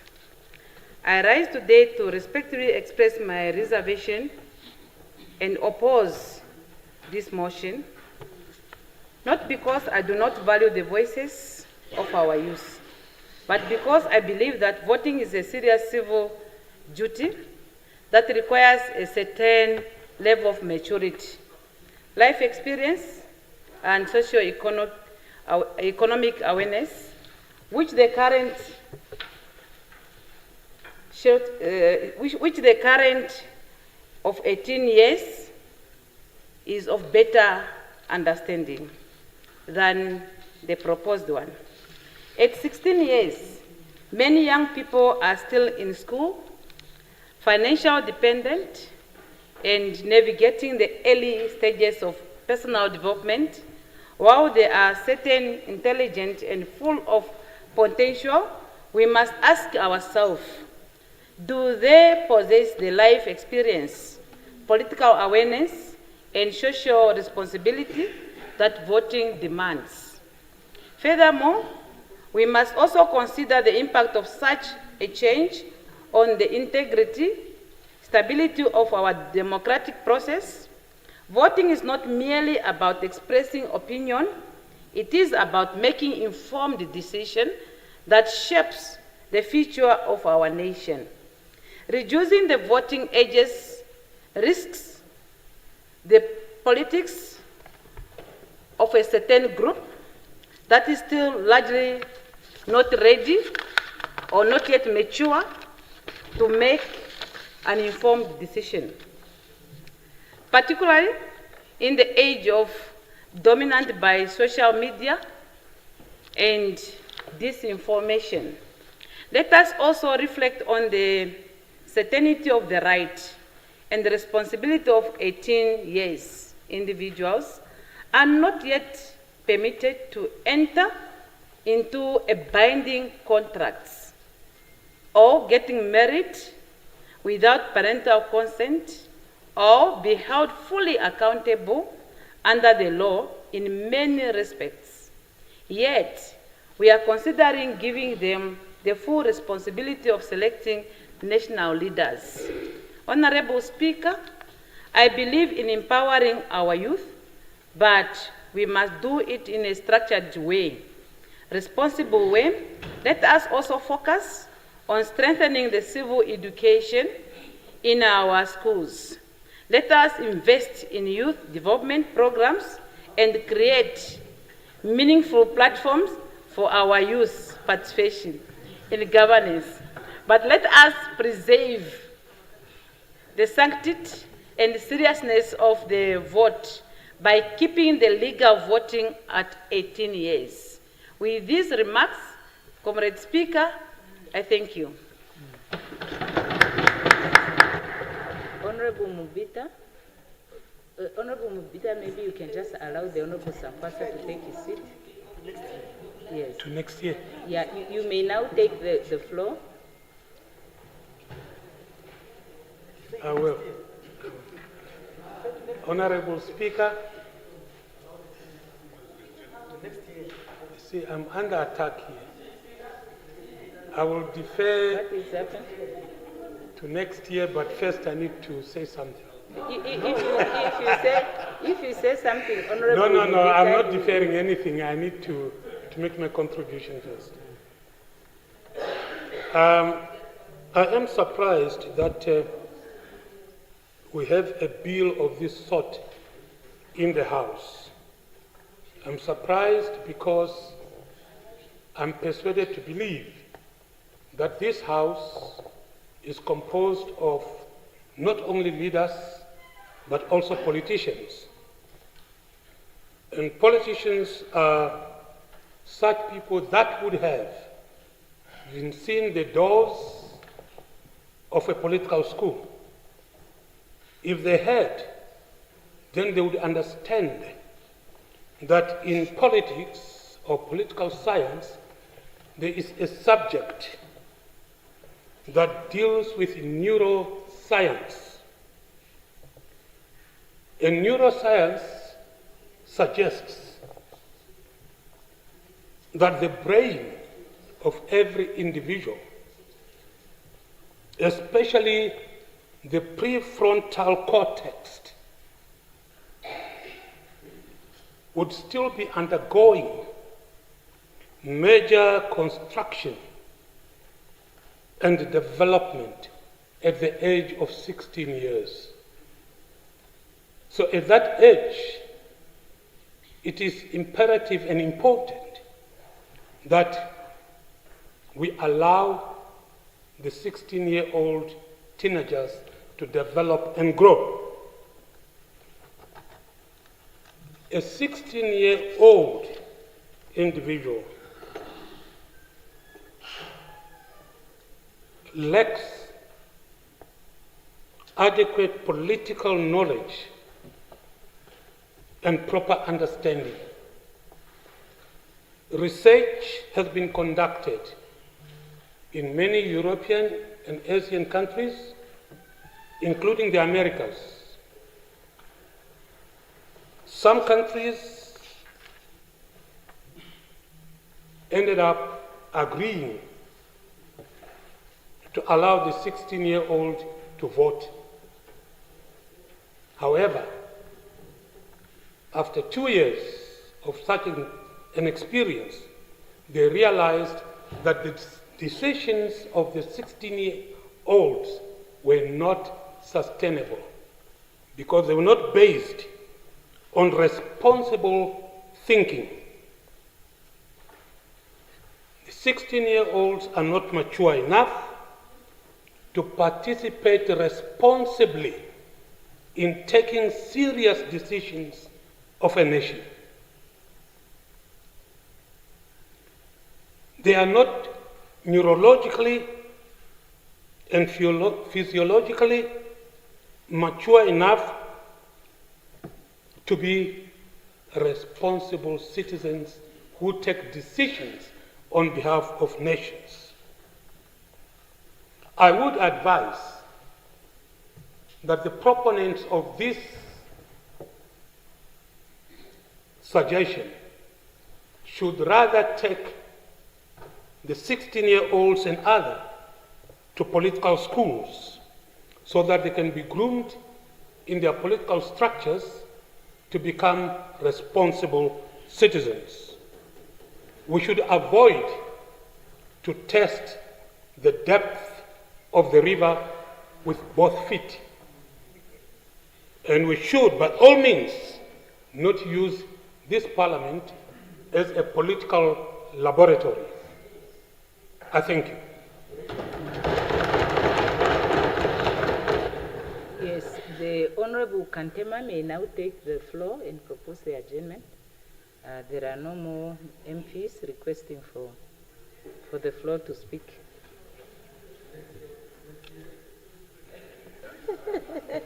The next year. Thank you, Honorable Speaker, Honorable Members. As requested earlier, I would like to seek for an indulgence to defer or to postpone the debate to allow me time to contribute. But I see Honorable Kalula is in the house. Maybe you can respond. Yeah, let him respond. He's ready. Thank you, Honorable Speaker. To what date are you deferring the discussions, Honorable Member? Huh? To defer to next year, to postpone to next year, February. To the 5th of February? Yes. Okay, is there any objection to that? Oh, okay, agree to. Okay. The secretary would read the 5th order of the day. Resumption of debate on harmonizing all major elections into one single event, as it will reduce costs, increase voter turnout, improve administrative efficiency, and strengthen democratic participation. When this assembly adjourned on Tuesday, 30th of September 2025, the question before the assembly was a motion by Honorable Hangula that the motion be referred to a parliamentary standing committee for further investigations and report back to this assembly. Honorable Karupu adjourned the debate and he now has the floor.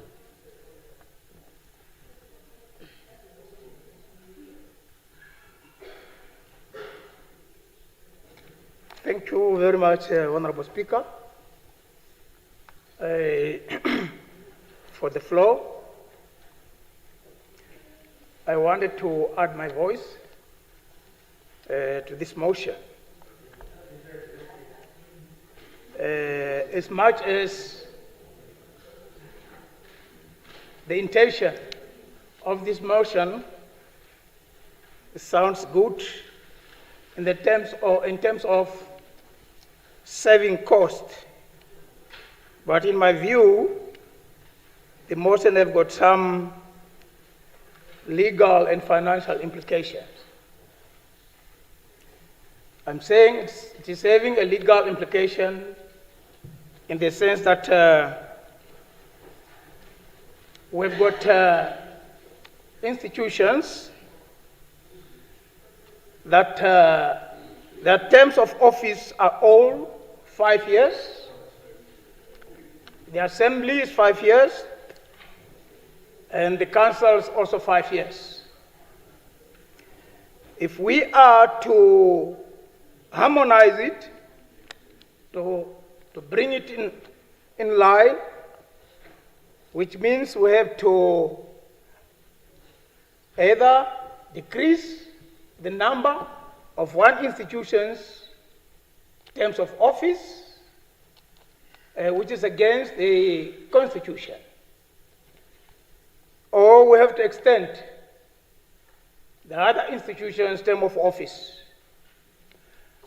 What I mean here is that we had elections for presidential and national assembly last year,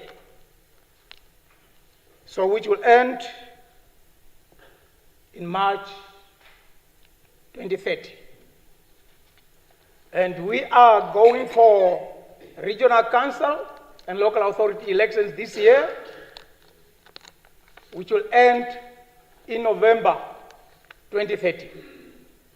So which means if we are to align it, we need to reduce the term of office of the regional council and local authorities. Or we have to extend the terms of office of the National Assembly to November 2030, which is against the Constitution. Even if we are to agree to reduce the regional council and local authority elections, there might be some financial implications should there be a need to compensate the remaining period of the regional council and local authority office bearers.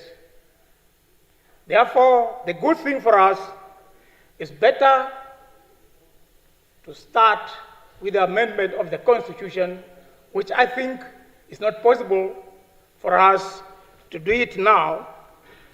We need to consult. I can remember when the Constitution was amended in 2014, there was extensive consultation made.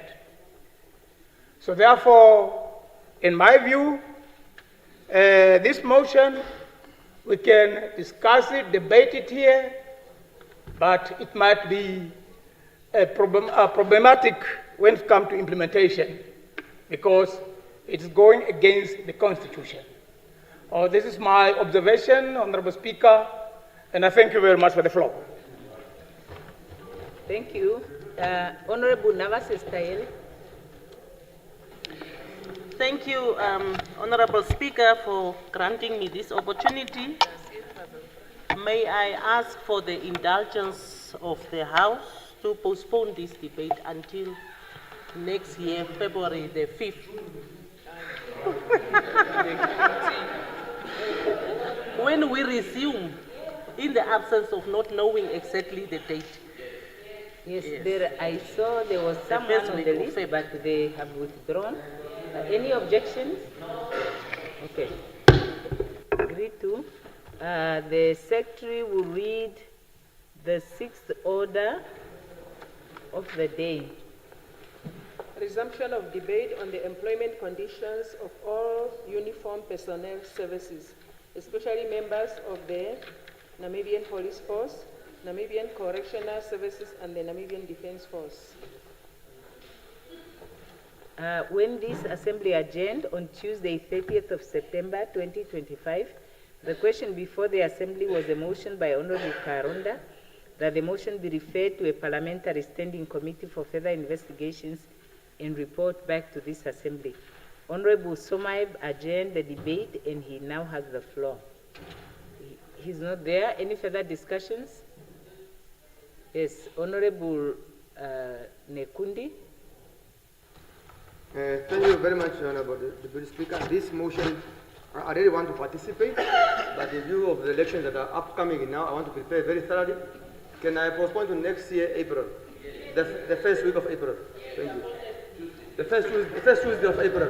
On my birthday. Thank you, Honorable Nekundi. I see there are two other MPs on the list. They are Honorable Jonas.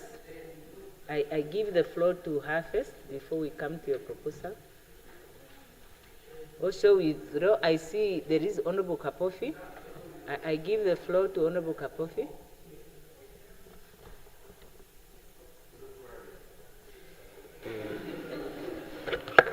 Thank you, Honorable Speaker. It's unfortunate the mover is not here, but there is some arrangements were made for him to attend to this kind of a motion. But unfortunately, he's not here now. I don't know, but whether he will ever have the opportunity to say what.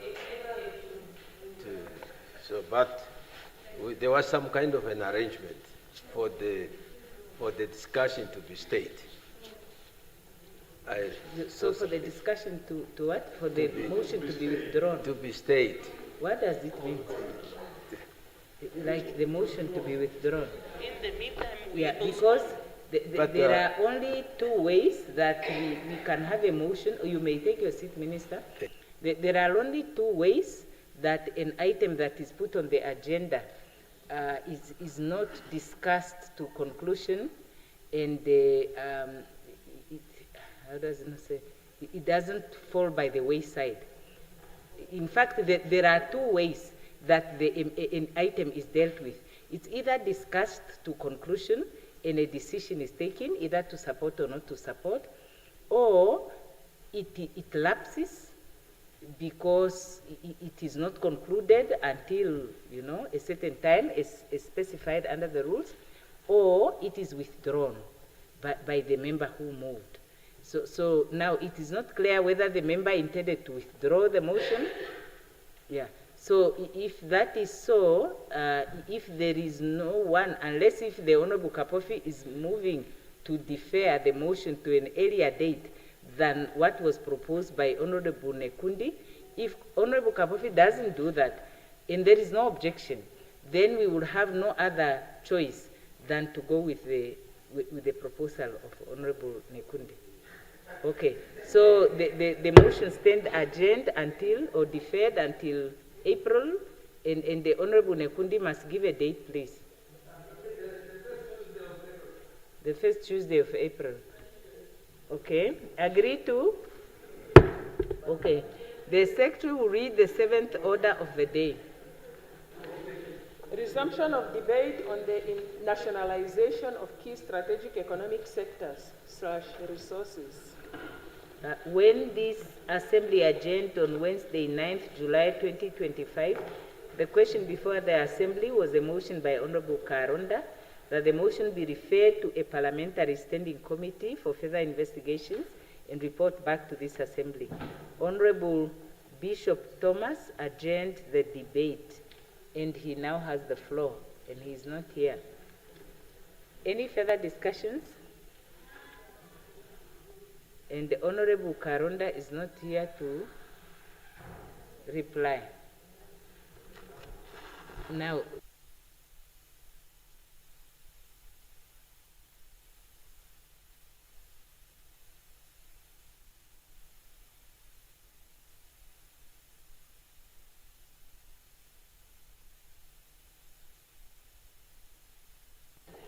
okay, so in the absence of both Honorable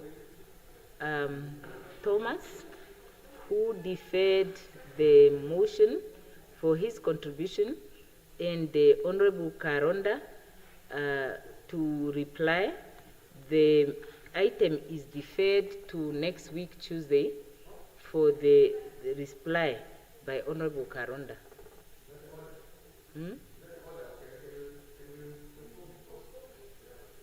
Yes, but now I have made the ruling already. Yes. So, but if you had done that earlier, it was going to be okay. Yeah. The Secretary will read the eighth order of the day.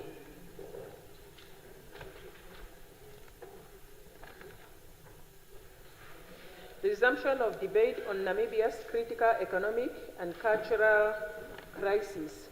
Over 80% of the music played on our radio stations is foreign. When this Assembly adjourned on Wednesday, 18th June 2025, the question before the Assembly was a motion by Honorable Hengari that the motion be referred to a parliamentary standing committee for further investigations and report back to the Assembly. The Honorable Minister of Information and Communication Technology, adjourn the debate, and she now has the floor. Honorable Theophilus.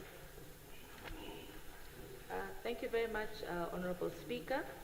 I'm prepared to contribute to this motion. However, I need to do some more research on the broadcasting code, where local content is played on all broadcasting platforms, including radio stations and television.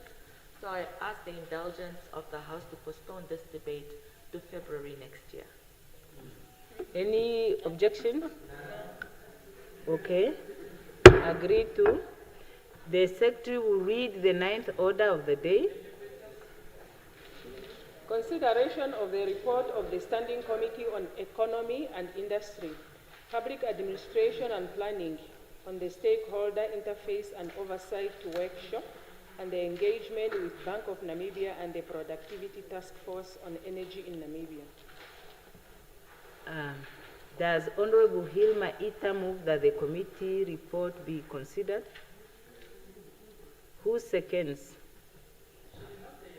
Any objections? Oh.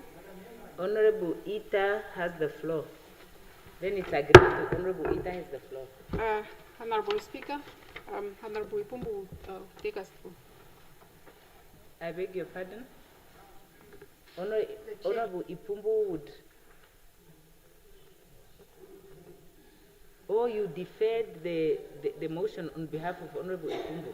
Yes. So Honorable Ipumbu has the floor.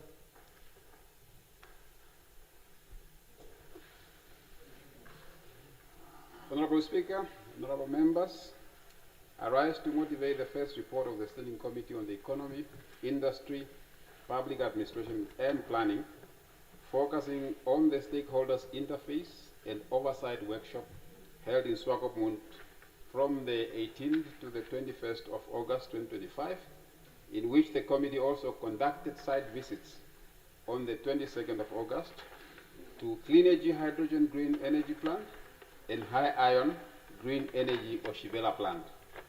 The workshop was attended by approximately 48 stakeholders from the following OMAs and SOEs: Office of the Prime Minister, Public Service Commission, Ministry of Finance, Namibia Statistics Agency, National Planning Commission, Ministry of Industrialization, Mines and Energy, Ministry of International Relations and Trade, Namibia Revenue Agency, Ministry of Works and Transport, Namibia Ports Authority, Transnet Limited, Green Hydrogen Program Office, Namibia Chamber of Commerce and Industry, and Namibia Local Business Association. The main objective of the workshop, Honorable Speaker, was to assist OMAS to have a comprehensive understanding of the committee's mandate and parliamentary oversight. In addition, the committee also guided OMAS on the type of benchmark information it requires from the OMAS to carry out its parliamentary oversight function effectively. The stakeholder workshop also served as an information sharing platform and an education platform for newly elected members of the Standing Committee. Honorable Speaker, since the report has already been circulated, I will not delve much into the whole report, but I will rather go straight to present the recommendation of the committee. And the recommendations are grouped in terms of the institutions that have been engaged by the committee. Recommendation number 1, with regard to public service management, Office of the Prime Minister must speed up the process of digitizing and integrating critical government services with a view to improving access to public service in the country. The Office of the Prime Minister and the Public Service Commission must review the current Public Service Act, the performance management system, to ensure that it incentivizes performance and take corrective action against non-performance. Furthermore, the Office of the Prime Minister must issue a directive requesting management, supervisors and human resource officers at OMAS to give regular constructive feedback to staff after each performance management review. Further, Office of the Prime Minister and the Public Service Commission must review the jumping of ranks policy and recruitment policy and assess whether or not it still serves the intended purpose. In doing so, OPM and the public service should benchmark with peers that are best in class in this regard. Furthermore, the Office of the Prime Minister and Public Service Commission should ensure that all outstanding public service management policies and e-government policies are approved and implemented to improve public service delivery. Further, NIPAM, through the Office of the Prime Minister and Public Service Commission, should develop tailor-made training for the induction of incoming civil servants, as well as advanced training for existing and long-serving civil servants. Further, Office of the Prime Minister must monitor the alignment of the strategic plans of the OMAS with the country's National Development Plan number 6. OPM, in consultation with Ministry of Information and Technology, Ministry of Urban, City of Windhoek and other OMAS should consider a smart, sustainable city approach through the establishment of a one-stop service center or one-stop service centers in the City of Windhoek, towns and villages as contact points for accessing multiple public service and information.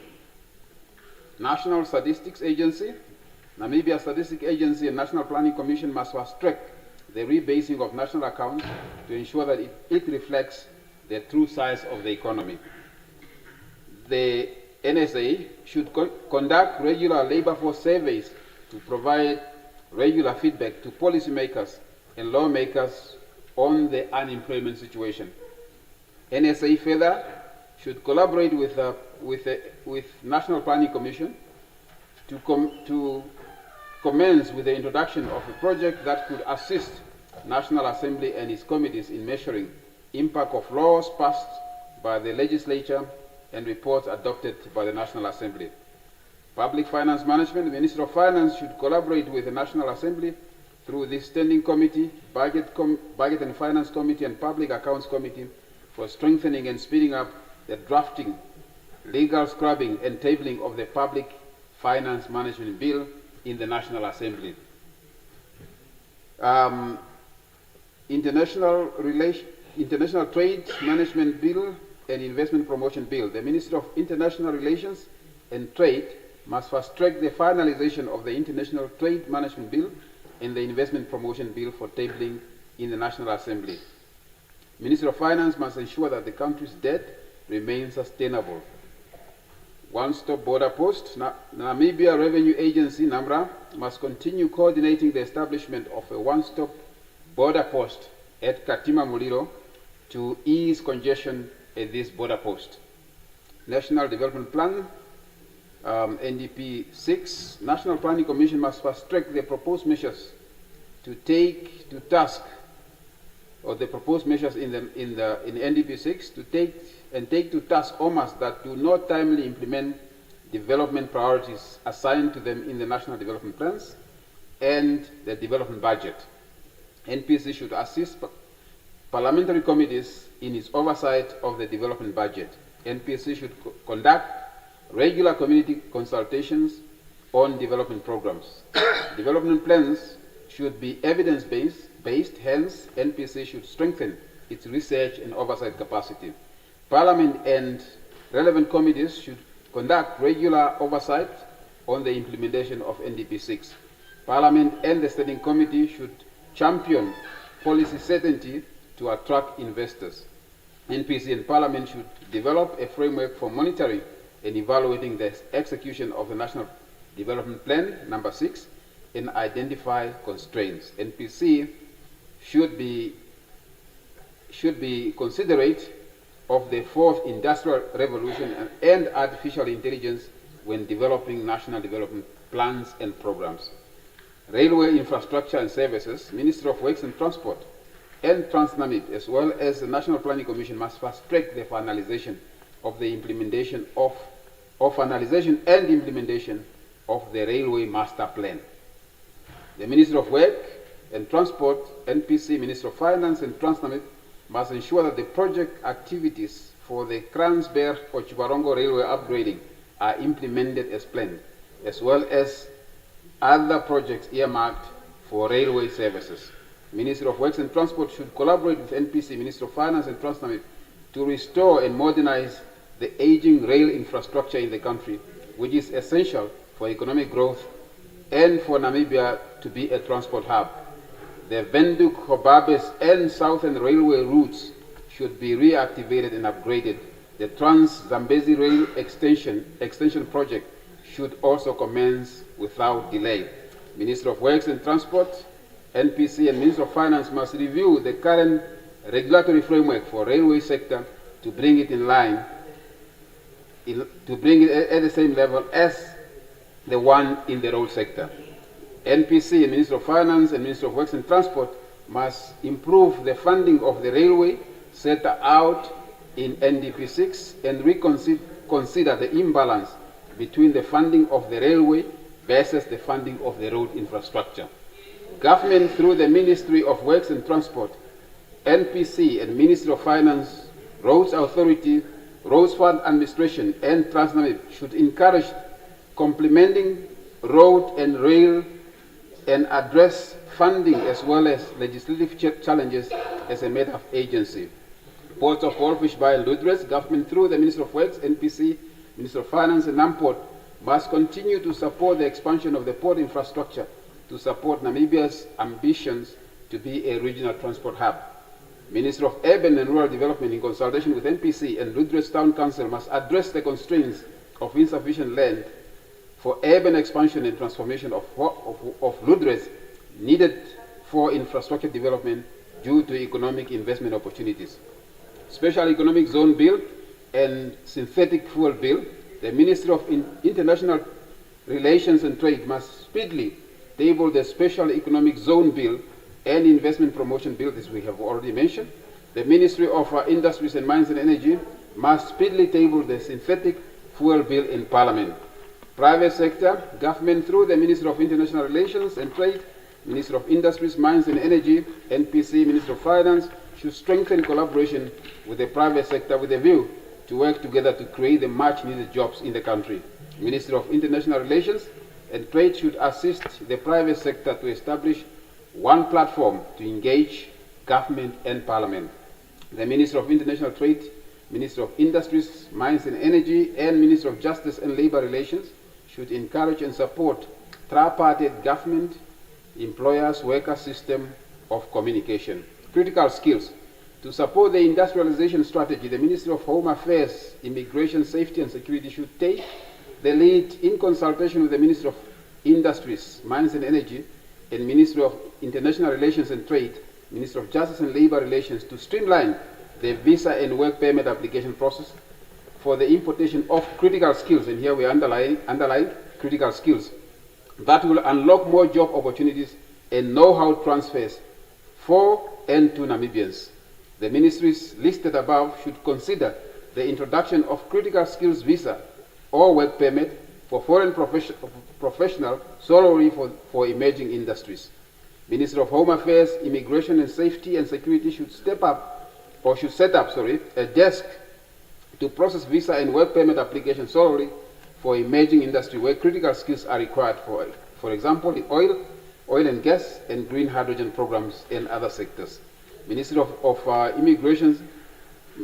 Immigration Selection Board in the Ministry of Home Affairs, Immigration, Safety and Security must include and appoint the required specialized and professional expertise to assist the board in considering applications for visas and work permits solely for foreign nationals with expertise, skills and qualifications in the above captions industry for the purpose of being understudies in the emerging industries where Namibian skills lack. Employers and employees representations must be represented at the Immigration Selection Board. Minister of Education, Innovation, Youth, Sports, Arts and Culture and the National Institute for Educational Development should take a lead in consultation with NPC, OPM, Bank of Namibia, Minister of Finance, NSA, Namibia Training Authority, Namibia University of Science and Technology, and University of Namibia in reviewing and modernizing national education curriculum with the national development plans, or align it with national development plans, Vision 2030, and the emerging industries to ensure that education responds to the developmental needs and aspirations of the country. NPC should conduct national skills audit and present a report in the National Assembly. Bank of Namibia, continue mitigating inflation effectively. Bank of Namibia was also engaged. Take due care that the new strategy to invest in gold will not undermine the level of the country's foreign exchange reserves. Make progress on the impact assessment of banking fees and charges for speedy submission to the Minister of Finance to enable her to finalize the regulations on fees and charges. Strengthen its capacity. The Bank of Namibia should strengthen its capacity in key central banking functions to better manage the economy, which is increasingly becoming complex. It must continue, the Bank of Namibia, must continue to contribute to financial stability by developing more capacity in stress testing and crisis simulation.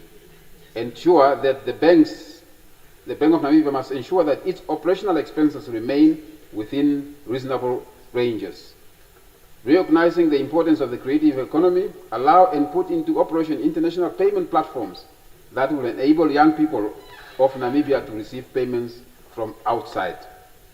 Productivity Task Force on Energy, the Ministry of Industry and Mines and Energy, with the support of the Electricity Control Board, ECB, NamPower and the Productivity Task Force on Energy, should within 6 months present an electricity plan to the National Assembly that will ensure and secure affordable electricity in Namibia in the next 3 years as a catalyst for industrialization. The ministry should speed up efforts to provide secure and affordable energy this is just repeating itself. Speed up the tabling in the National Assembly of the appropriate laws that support the securing of affordable electricity. Support the provision of resources to invest in local electricity production and advocacy. Encourage a multifaceted collaboration between government, industry players, and other stakeholders to develop alternative energy sources such as uranium, renewable energy sources such as wind and solar, to ease the process of adherence to international conventions and to be able to expand the capacity of the national grid. It must improve the domestic production of electricity to reduce dependency on foreign imports. Improve the affordability of electricity to industries and households. Work harder to ensure that the target of 80% access to electricity by households is achieved by 2035. Honorable Speaker, in conclusion, this is a significant report setting the tone for the work of the committee going forward. Therefore, I move that this August House considers and adopt the first report of the Standing Committee on Economy, Industry, Public Administration and Planning. So I so submit, Honorable Speaker. Yes, thank you, Honorable Member. Any discussions? It's about knock-off time. Actually, it's knock-off time. Is it agreed to? Yes. Okay, agreed to. And then we rise on the point of automatic adjournment since it's 17 hours 45. The House adjourns until next week, Tuesday.